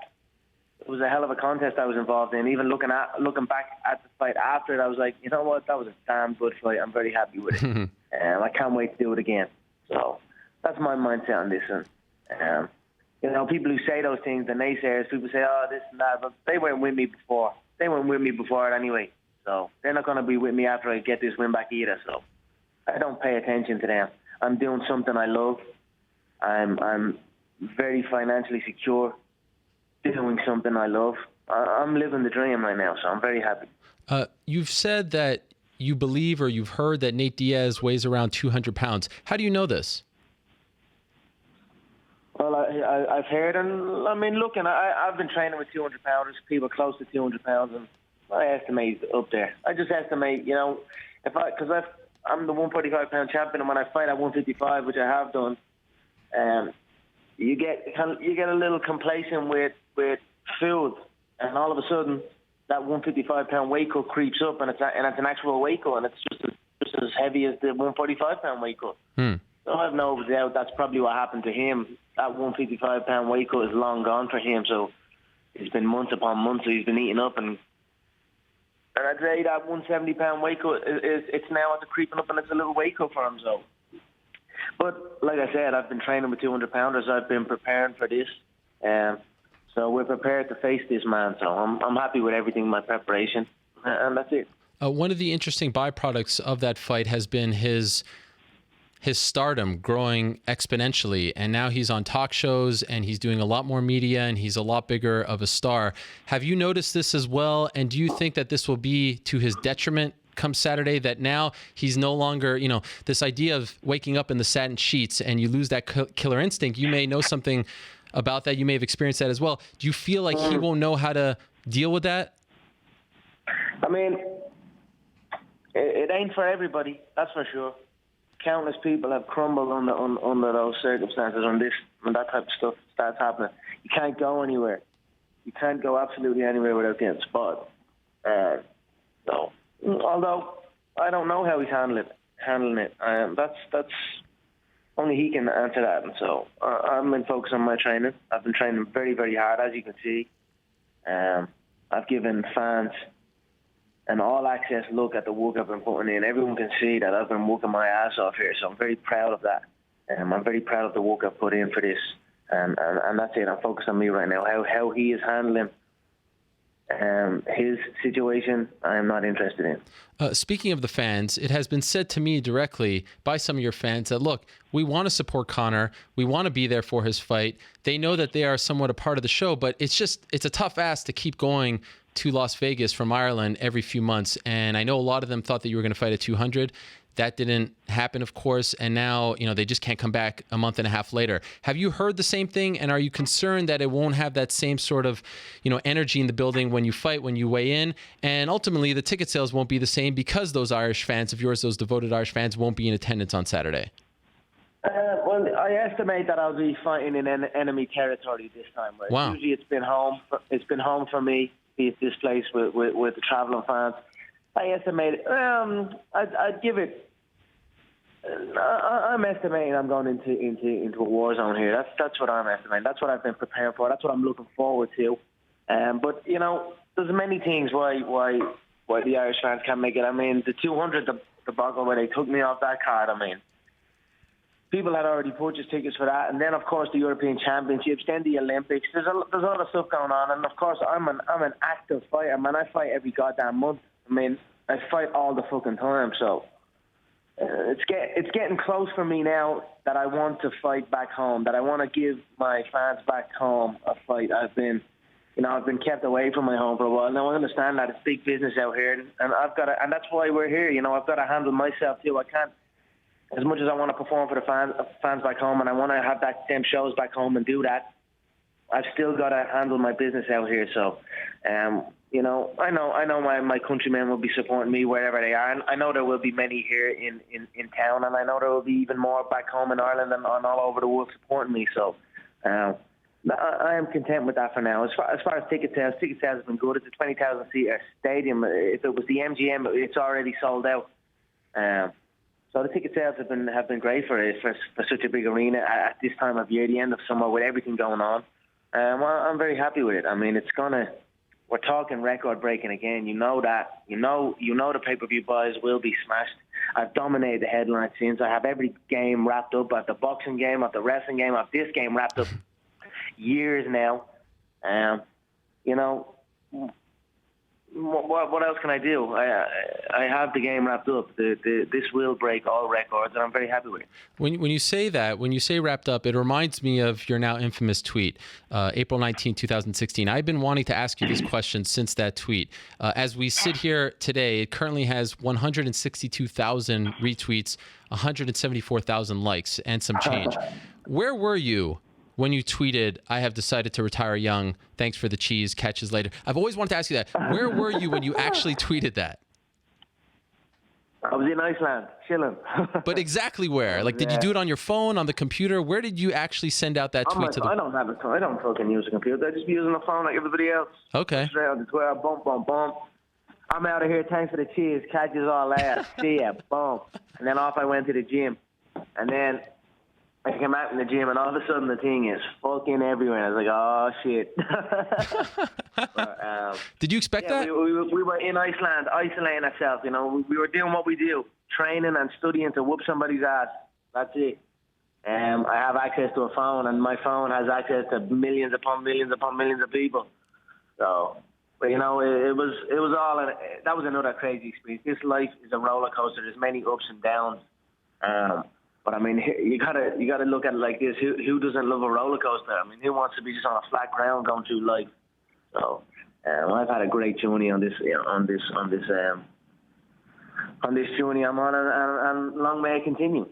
Were you I'm happy to be back. It's good to be back here, and so much has gone on. I only fought 2 months ago. I was retired, then I'm not retired. Yeah. And now here I am back again. I can't wait to fight again.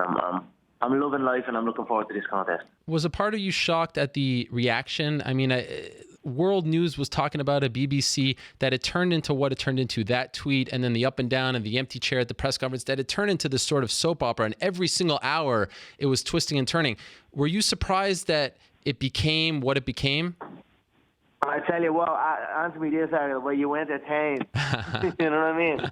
That's what it's all about, where you fucking entertain. Because I was having a great time when it was all going on. It was crazy what was going on.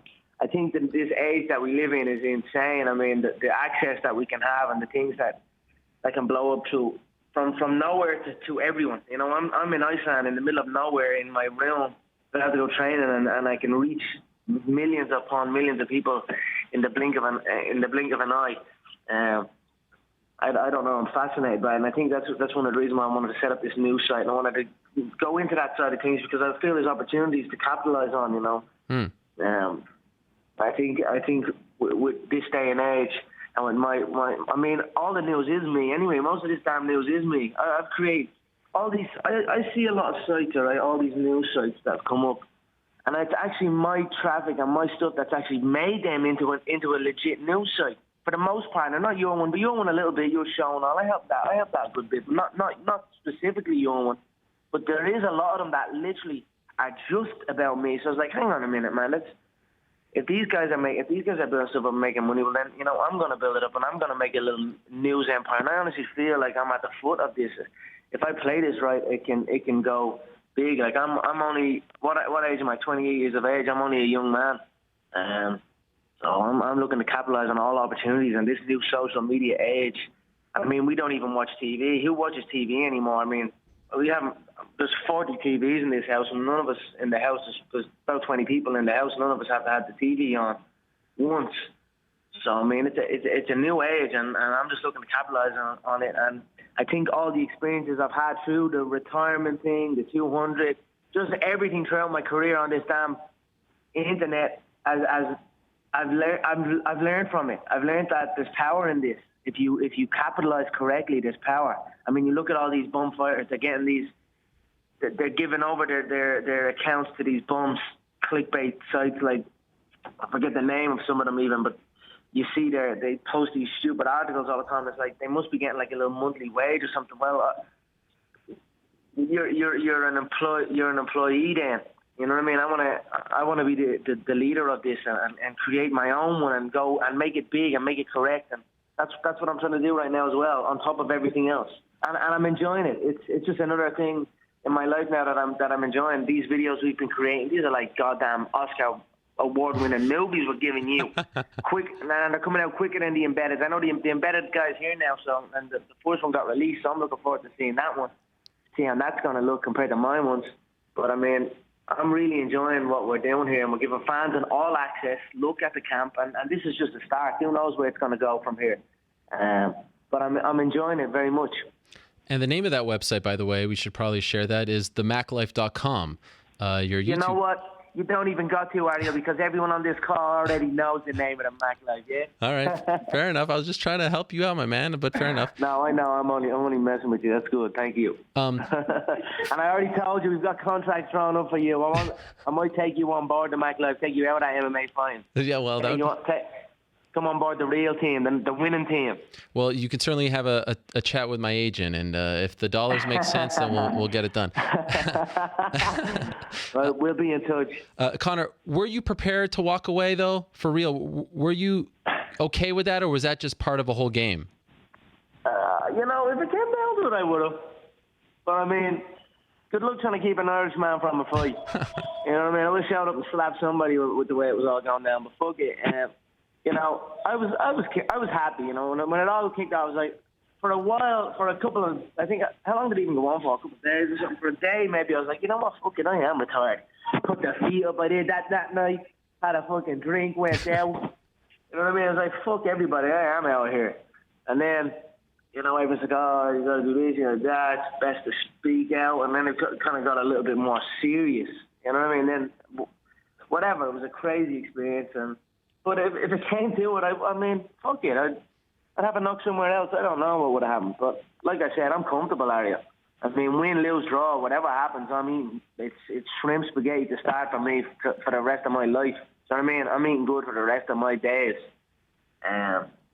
So, you know, whatever happens, happens. But I do enjoy a good old-fashioned knock, and that's what this is. So I'm very happy to be back.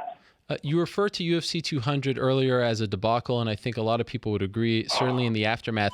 A part of you deep down sort of smile at how it turned out after they pulled you from the card for not showing up to the press conference and the marketing obligations. Were you kind of sort of smiling deep down inside as to what it became? No, No, definitely not. I mean, it was a successful event. It was actually a great event. The fights weren't the best for me. It wasn't a McGregor show. It wasn't a march forward, hands down. What the fuck are you gonna do now? Let the shots fly, McGregor show. You know what I mean? It wasn't that. It was tentative. The whole fights were a lot of the fights were tentative. But the event, I knew being there ringside, this is a special event, and to see what the Fertitas and Mr. White had done, and to where they, and I didn't know that it had been sold at this point, or that they were at this stage. I kind of had a feeling. We obviously knew something, but I just knew this event was what they had created and what they had built this up to. And, I would have loved to be on it. I think they would have loved me to be on it. But to be there ringside and get to witness it with them, and then it was a marquee event for them. It was the event, the final one where they sold. I'm not really even sure where they are now, what the setup is truly, but it just felt like a special event. So I did not wish that to be anything but a success. They have done an amazing job. I mean, what they've done, $2 million to $4 billion, that's insane. And I know there's a lot more money spent in between that. But I mean, that is just that's the greatest of all time right there. And if you're talking the greatest of all time in the fight business, that is that. To be able to get a turnover like that, get in, get out, get in, get rich, get out, like that, and build that up to what that was, man. That is, I was blown away when I was seeing it all take part, and I'm blown away that I'm even on name-to-name basis with these people. These are the people that have mentored me in this game. I'm very proud of that, and I'll be proud of that till the day I die. I have been surrounded by great people in this business, and I continue to be surrounded by great people in this business, and it was an honor to be there ringside. Of course, before it went down, I would have loved to fight for the family. You know what I mean? I would have loved to put on a show for them once again. But 65 days, I'll put on a show, and we'll carry on. And we'll talk after that. We'll see where everyone's at. I'll sit down with Mr. Fertitta after, like always, toast a fine-ass whiskey. And see what's really happening, see what's next, and figure it out from there. Well, will you be doing that toast? Because at 201, he wasn't there. The new owners were there. Is he still present as far as you're concerned? Oh, I mean, I'd imagine so. He wasn't at 201. I'm not sure. I mean, I don't think they can miss a McGregor fight. I don't think they're gonna miss. I think the whole family is gonna be there. I think Uncle Frank and Kat, Lorenzo, the kids, the whole La Familia is going to be there supporting me. So I hope so. I hope so anyway. But I would imagine so. Have you had any contact with the new owners? No, I haven't had any contact with the new owners. That's another sit down I'll have. That'll be an interesting sit down. I actually have spoke with the guys. He's the entourage guy, right? Ari Emanuel. Yep. Yeah, he came over at 200 and was like, "You think you made a lot of money now, kid? We're gonna make you a lot more," or something like that. And I was like, "Who the fuck is that guy?" And then I thought he was like some kind of Hollywood movie guy or something. And that's what he is as well, right? But I didn't really understand what he was saying. But I guess that's what I guess. And a couple of days later, got announced that he took over, or his people have bought the UFC now. So I don't know. I haven't had a sit down, but hey, I'm close to a fight. My current deal is signed, so we'll sit down after this fight and we'll see where it's going. There is a now famous photo of you standing up throughout the entire Frankie Edgar versus Jose Aldo fight, locked in. It's like you're the only person in the arena watching the whole thing as you stand up throughout. What is going through your mind as you're watching that fight? That's my division. That's my division, my belt. And this Frankie kid and his whole team have been talking all kind of stuff. So I just want to stand up and let them know I'm here. Let me see what the fuck you have. Let me see what both of you have. And at the end of the fight, I'm seeing Frankie can't touch him, and Aldo's dancing around and playing it safe. And I'm saying, fight, fucking fight. You want this fight again? Take it, win it. You know what I mean? You've got to go and you can't play it safe without like what? Where's my excitement in that? You're running away and hooking him up. You know, you're just out slapping him, and he can't come near you, and that's it. That's not. I want to see you come and try and get that fight and really want that fight. And I didn't see that. I saw the same thing I've been seeing. I saw that if we signed the fight again, he's gone running again. That's what I saw. So I just stood up and I was like, I'm here. Let me see what the fuck the two of you have. And right now, a guy I KO'd in 13 seconds holds the interim featherweight title. So all I know is I'm in a solid position right now. So I'm going to be tactical and figure out my next move. But I've got a hell of a task ahead of me. I've got a tough Mexican. So that's all I'm focused on right now, putting this man away in 5 days. Are you still figure it out after that? Are you still thinking at all about MSG? Do you still want that? Because you said that from the beginning. Now that it's a reality and almost here, is the plan to get out unscathed and then fight in New York on November 12th? Let's see. Nothing's set in stone in this game. Everything changes day by day, so we'll see. How's your relationship with Dana White these days? Amazing. My relationship with Dana and Lorenzo and everyone has always been great. I mean, we have moments. We have business moments, like you know what I mean. But our relationship is great. I have a lot of respect for Dana. Like I said, what they have done in the sport has been truly phenomenal. And to be on name-to-name basis and to be mentored by these people is great. But my relationship is great. It's been no different. I mean, I haven't spoke to him that much since 200. You know, I've been just kind of left, and they've been given what I asked. I've been working, and I don't really know what Dana's position is anymore. I don't really know what. You know, everything's kind of changing right now as I'm preparing for a fight. So I'm just letting things happen on that side, letting things happen on my side. I'm going to show up and fight, and after the fight, I'm sure we'll figure out what's going on and what's next, and we'll get down to more business. And given how enjoyable this whole process has been, do you really have it in you to cut to 145? Like, do you really care to do that at this stage? We see how it looks on you and how you feel. Why do that to yourself? You know, it ain't an easy cut. But I have nutritionists now on board. Yeah. And that olive cut was the best cut I've ever had. The IV was banned. We weren't allowed using IV to rehydrate. I made championship weight, and I rehydrated fully. I was brand new, you know. So the weight is there for me to make, but it's got to be right. I've got to be intrigued by it. You know what I mean? I can't be intrigued by a guy that's been running, and I still see a runner in my eyes when I look at Jose. I still see a guy that I go through the whole shit again, and then 9 days out, hey Conor, we've got a middleweight there. Do you want to fight a middleweight? Okay, then fuck it, I'll fight a middleweight. You know what I mean? It's got to appeal to me, so it's got to be right. So like I said, I've got this guy to take care of, but I'm still featherweight world champion. And after this fight, we'll sit down and I'm sure they'll attempt to make it right, make it sweet for me. So we'll talk then. I couldn't, and with just a couple more minutes, and thank you so much for the time, Conor. I sincerely appreciate it. I couldn't help but smile when it was your birthday, and a belated happy birthday to you when your coach, John Kavanagh, gave you the 2 Cage Warriors titles, because it was on the show that you mentioned that you lost the belts when they took them from you, and you wanted them back, and then it seems like you finally got them back. How did you get them back? Yeah, I mean, well, originally it was John that set it up to have the thing taken away from me, but all these years later, he finally got them back. How? I'm not sure. He had a crazy job trying to get them back. For some reason, they didn't want to give me the belts back. So John put in. I mean, he's been working to get them back for a good while now. Seems like, I think he was telling me like over a year to 2 years or something. He's been trying to get them belts. But when he gave me them belts on my birthday, I was blown away. I mean, this training camp has been absolutely phenomenal. John has gone above and beyond for me, and we really came back together, and it's a really coach and student and brothers in arms, you know what I mean? We are in this together, and it's been a crazy journey. Nobody can compare to this journey we are on, and I'm just grateful to have a man like John, a coach like John with me every step of the way, and it's been phenomenal. My birthday was celebrated well. Them belts just reiterated who I am, who we are, where we have come from, what we are doing here.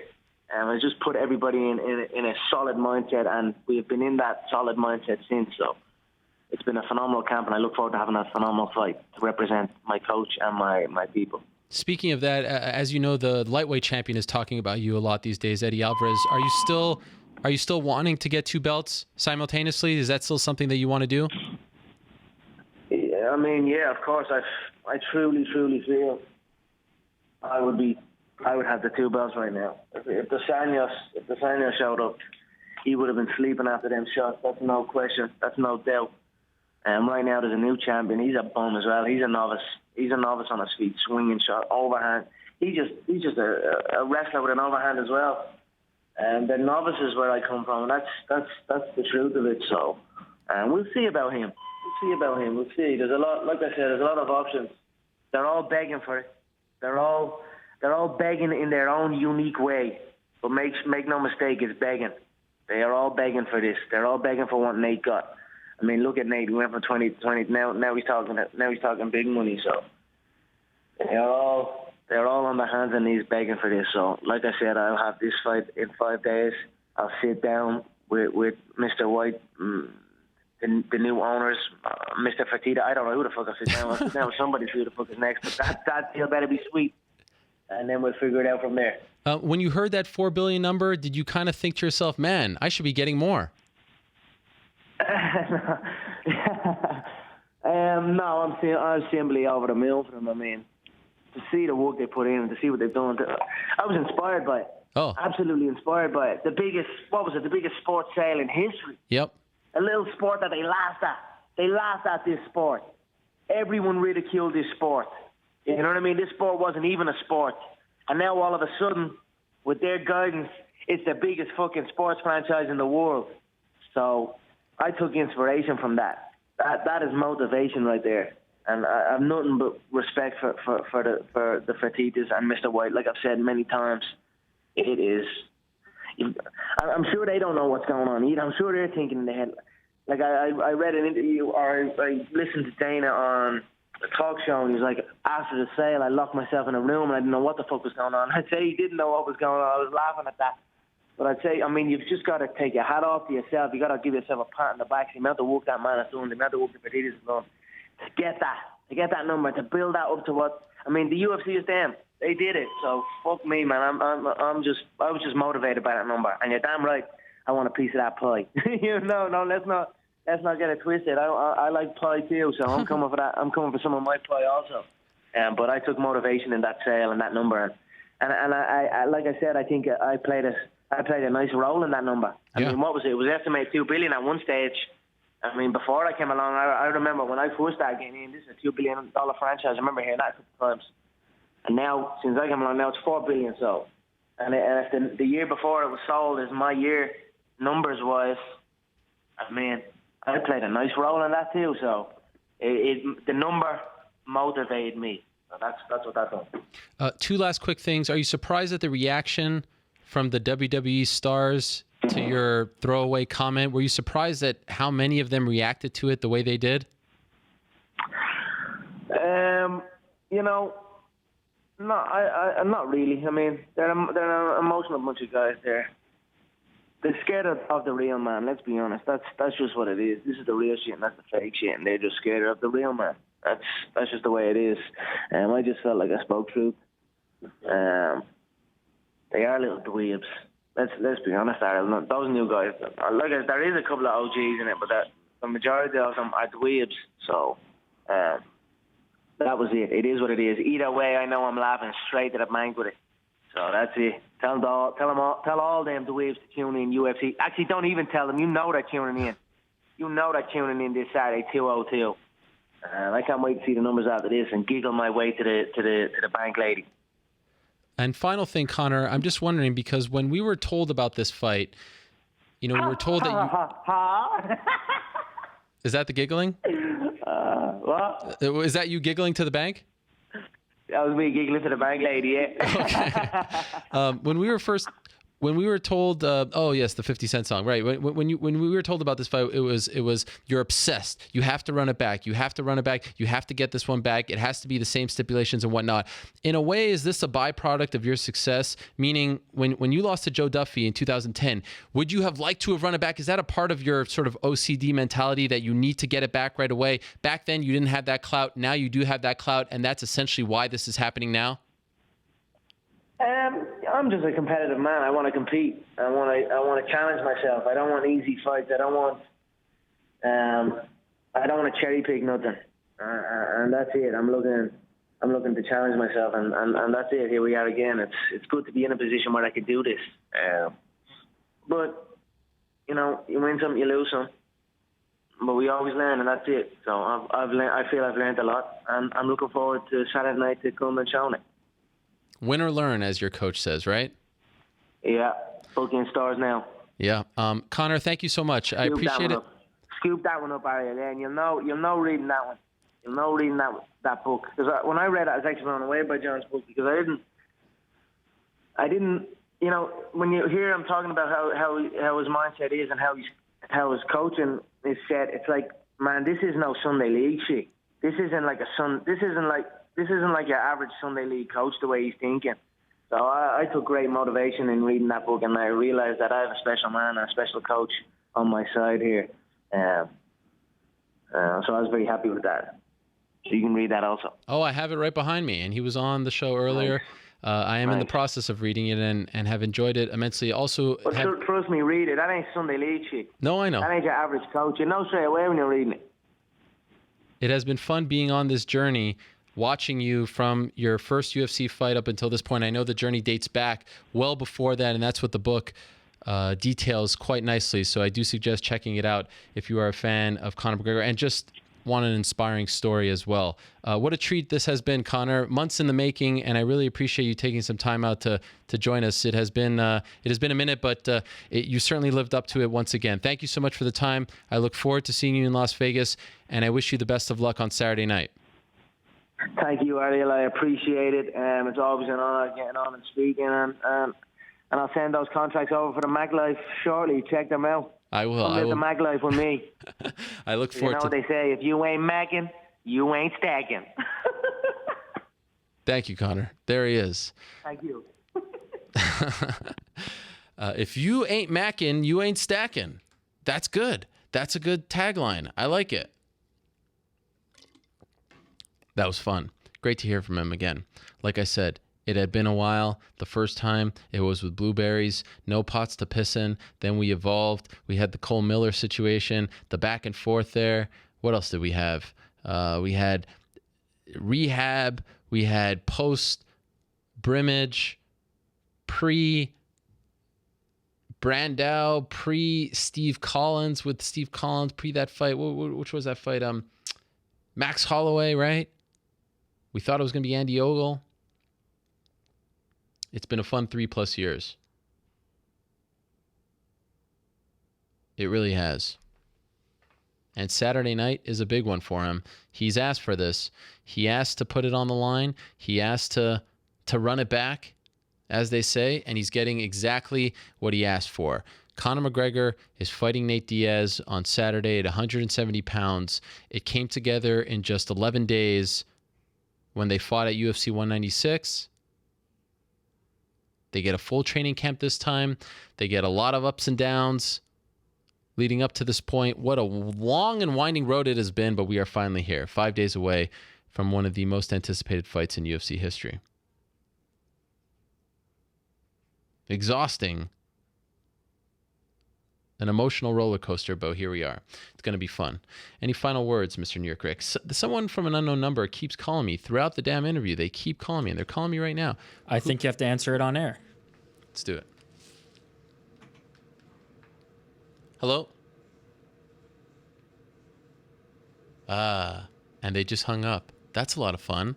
So they were, look how many, and I just heard myself. I heard myself, and they keep calling. 42 minutes ago, 36 minutes ago, 34 minutes ago, 31 minutes ago, 26 minutes ago. How many missed calls did I get from unknown? Let's see. What did you get out of that? 8. That's a lot of fun. Oh, and they're calling me again. A bunch of losers. Okay. Any final shots? Any final word? No shots. I mean, a question. The question that's hanging over everything after that interview.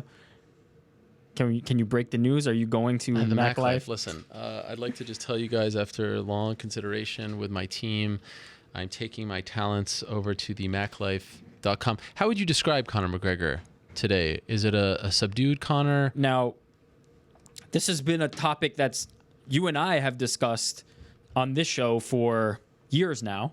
After every performance, I called it performance, which is apt for what I'm about to say. After every appearance by Conor on the show, you know, you've asked me how I feel about Conor, because I've always had a stance where I was a little cautious and, you know, wasn't ready to jump on the Conor McGregor train and get behind it and all that stuff. But this is the guy that all those years ago that I thought he would be and could be.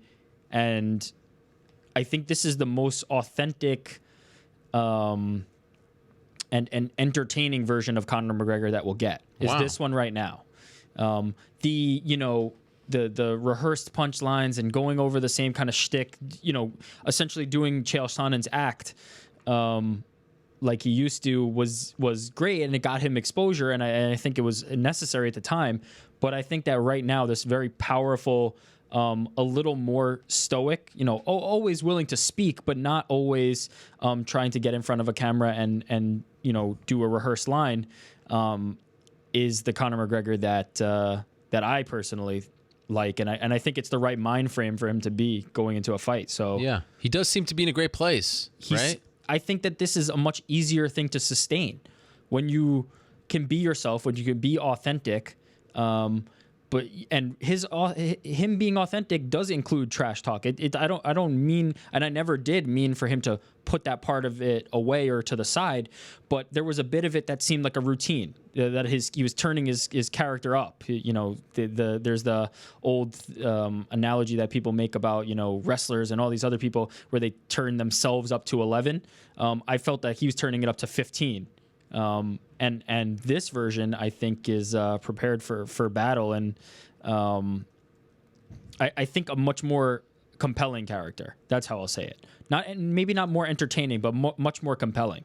And I'm wait, are you now back in? I'm kind of. You're back in. That did it. I'm kind of amped for 202 now. I need to get a piece of that pay-per-view pie now. I'm kind of amped for 202. I like pie as well. Who doesn't like pie? Well, you know. The Rock? No, well, that's not what I was going to say. I was going to say, as the great Conor McGregor just said moments ago. What did he say? I don't remember. Oh, man. Regarding pie? No, not regarding pie. Which one? If you ain't stacking, you ain't macking? No, well, you botched it, but yeah. Is that not it? Wait, was it? Yeah. Yeah, that's it. Wait. If you ain't macking, you ain't stacking. Yeah, that's it. That's right. A lot of people like that line. I'm gonna get that one on my shirt. We should get that right here. By the way, I appreciate the good people over at the Mac Life for no, they embedded our video. Okay, they're good people over there. Who did it? Is there a name attached? It says Ariel Helwani over here. It was probably Conor himself. Oh, you think it's me going on the back end? Listen, I may be double dipping. You'll never know. Could you imagine that? What a controversy that would be. Maybe that's why Chris Avila didn't show up. I don't think that's it. No, that's not. Chris, banned. Sorry. Banned. Sorry, bud. How long is this banned for? Yeah, it's been a while, right? We haven't banned anybody in a long time. I mean, to get banned by a guy who's making it, to get no-showed by a guy who's making his UFC debut, who's what, 23 years old, who, you know, I mean, what was it for Brendan Schaub? Didn't we do it to Brendan Schaub one time? See, but I think we relaxed it. Like, we said it was going to be like forever. Yeah. And then it turned 1 month or something like that. We had the classic one with Ben Fowlkes. Yes. We even made him a video. One of my first things that I did for this show was making a video for the return of Ben Fowlkes. And the classic part about that was you made the video and then the show never happened because my first son was born. Yes. That Monday. Yes. Oliver was born, so we never actually got the payoff. We actually made a promo video for Ben Fowlkes' return, and we had to wait a full week because I became a daddy.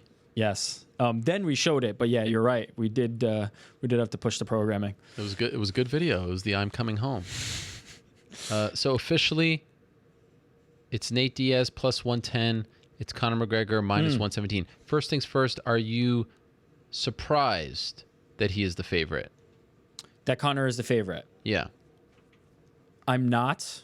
I think that what he showed in that first, round and pretty much round and a half is that he does have the stand-up skills to give Nate Diaz problems. But on the other side of it, what Nate Diaz showed is that, and it's what he's shown throughout his career, and what Shaun Al-Shatti did a fantastic job of highlighting in that piece, and his opponents did in highlighting in that piece, is that he's never going to go away. He's going to continue to pressure, and he's going to, the way he wins is by breaking wills and hanging in there when you think he's not going to.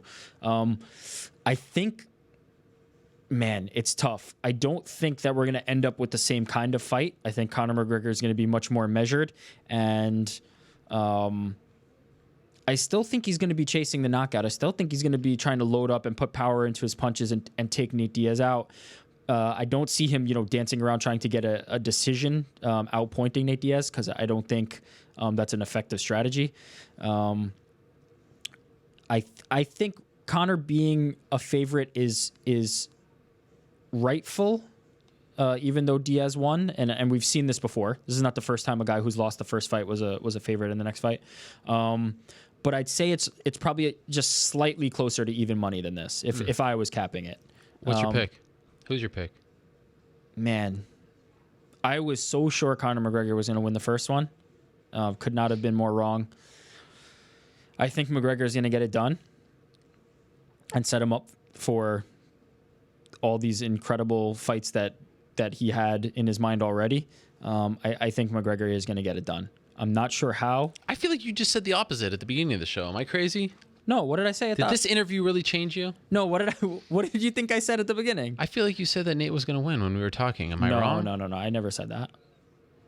Conor's going to get it done? Second round? I think, no. I don't think that Fourth early. round? I think later. So you're going with Kavanagh's pick? Yeah, when I play it out, I think Conor, I don't think Diaz can fight a better fight than he fought the last time, in the sense that Conor was the one pushing the pace and had him on the back foot, and eventually he sustained that and then overwhelmed Conor McGregor. But I think that's how he's always going to fight. Diaz's style is that way. There's not much he can change up to kind of make this fight a little bit different. I think it's more, the onus is more on Conor to change what he did coming in, because I think, again, he's going to be dictating the pace a little bit early. And I think he's going to get it done. I think he's going to change enough to get it done. But as I said, I think it's closer to even money. I'm not confident in that pick. I think this is a close fight. I think Diaz has all the tools and capabilities to do exactly the same thing he did last time. I just don't think he will. I do see Conor McGregor getting the win this time. All right. And what about this? What has been the narrative as far as Conor is concerned since he became this draw, since he became this star? What have people said about him? What has been the knock on Conor? The main knock on Conor since he became this star? In terms of fight aspect, like no. Are you talking in terms about of the whole package? I don't know.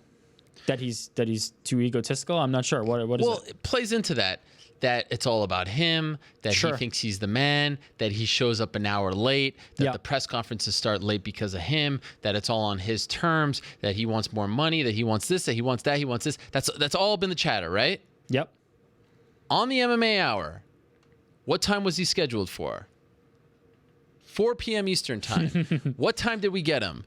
4 p.m. Eastern time. Conor McGregor is a very smart man, and he recognizes the show of shows. He recognizes the platform of platforms. So yeah, maybe on Wednesday he'll be a little late, but he wouldn't dare do that on this program. He wouldn't dare do that on the program that made him, that brought him to the world, that brought him to the masses, that exposed him while he didn't have a pot to piss in, while he was just eating blueberries, while he was dreaming about this restaurant, about some paleo pizza chicken thing. You remember that? I do. What was it called?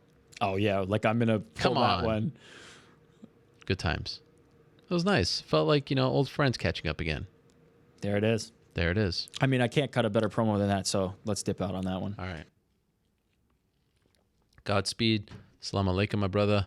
You can hit my music. Fun show today. Got to tell you, I think I lost 48 pounds doing this show. But in the end, our guy comes through. How about that? And yes, I'm wearing shorts again this week. You know why? Because it's very hot outside. It's almost 100 degrees. It's crazy out here. And it's not just like a normal 100 degrees. It's a very humid 100 degrees. When I walk from here to the train station, it's like I'm literally it's like coming out of my pores. I'm sweating like crazy. Anyway, I need to take a shower. Whew. But what a fun show. Here we are, UFC 202, 5 days away. Wow, can you feel it? I certainly can in this empty studio all by myself. I can feel it. I wish it was happening right now. T-Mobile Arena, Las Vegas, Nevada. It all kicks off Wednesday. Press conference. Guess what? MMAfighting.com will be there from beginning to end. Hopefully, doing our thing. Looking forward to it. It's going to be a lot of fun. I want to thank Shaun Al-Shatti for stopping by. I want to thank Demian Maia for stopping by. Don't forget about UFC on Fox 21, August 27th. That's in less than 2 weeks in Vancouver, BC. I want to thank Artem Lobov for stopping by. How about John Kavanagh coming back? Keeping up with tradition. Where's that book? There it is. Win or learn. There you have it. John Kavanagh's book. Check it out if you haven't. And also go to that appearance Thursday. It's on his Twitter. I retweeted as well. Best of luck to him and the team on Saturday. Thank you very much, Jeff Borris. Best of luck to him. And of course, thank you very much to Conor McGregor. Best of luck. Nate Diaz, Conor McGregor.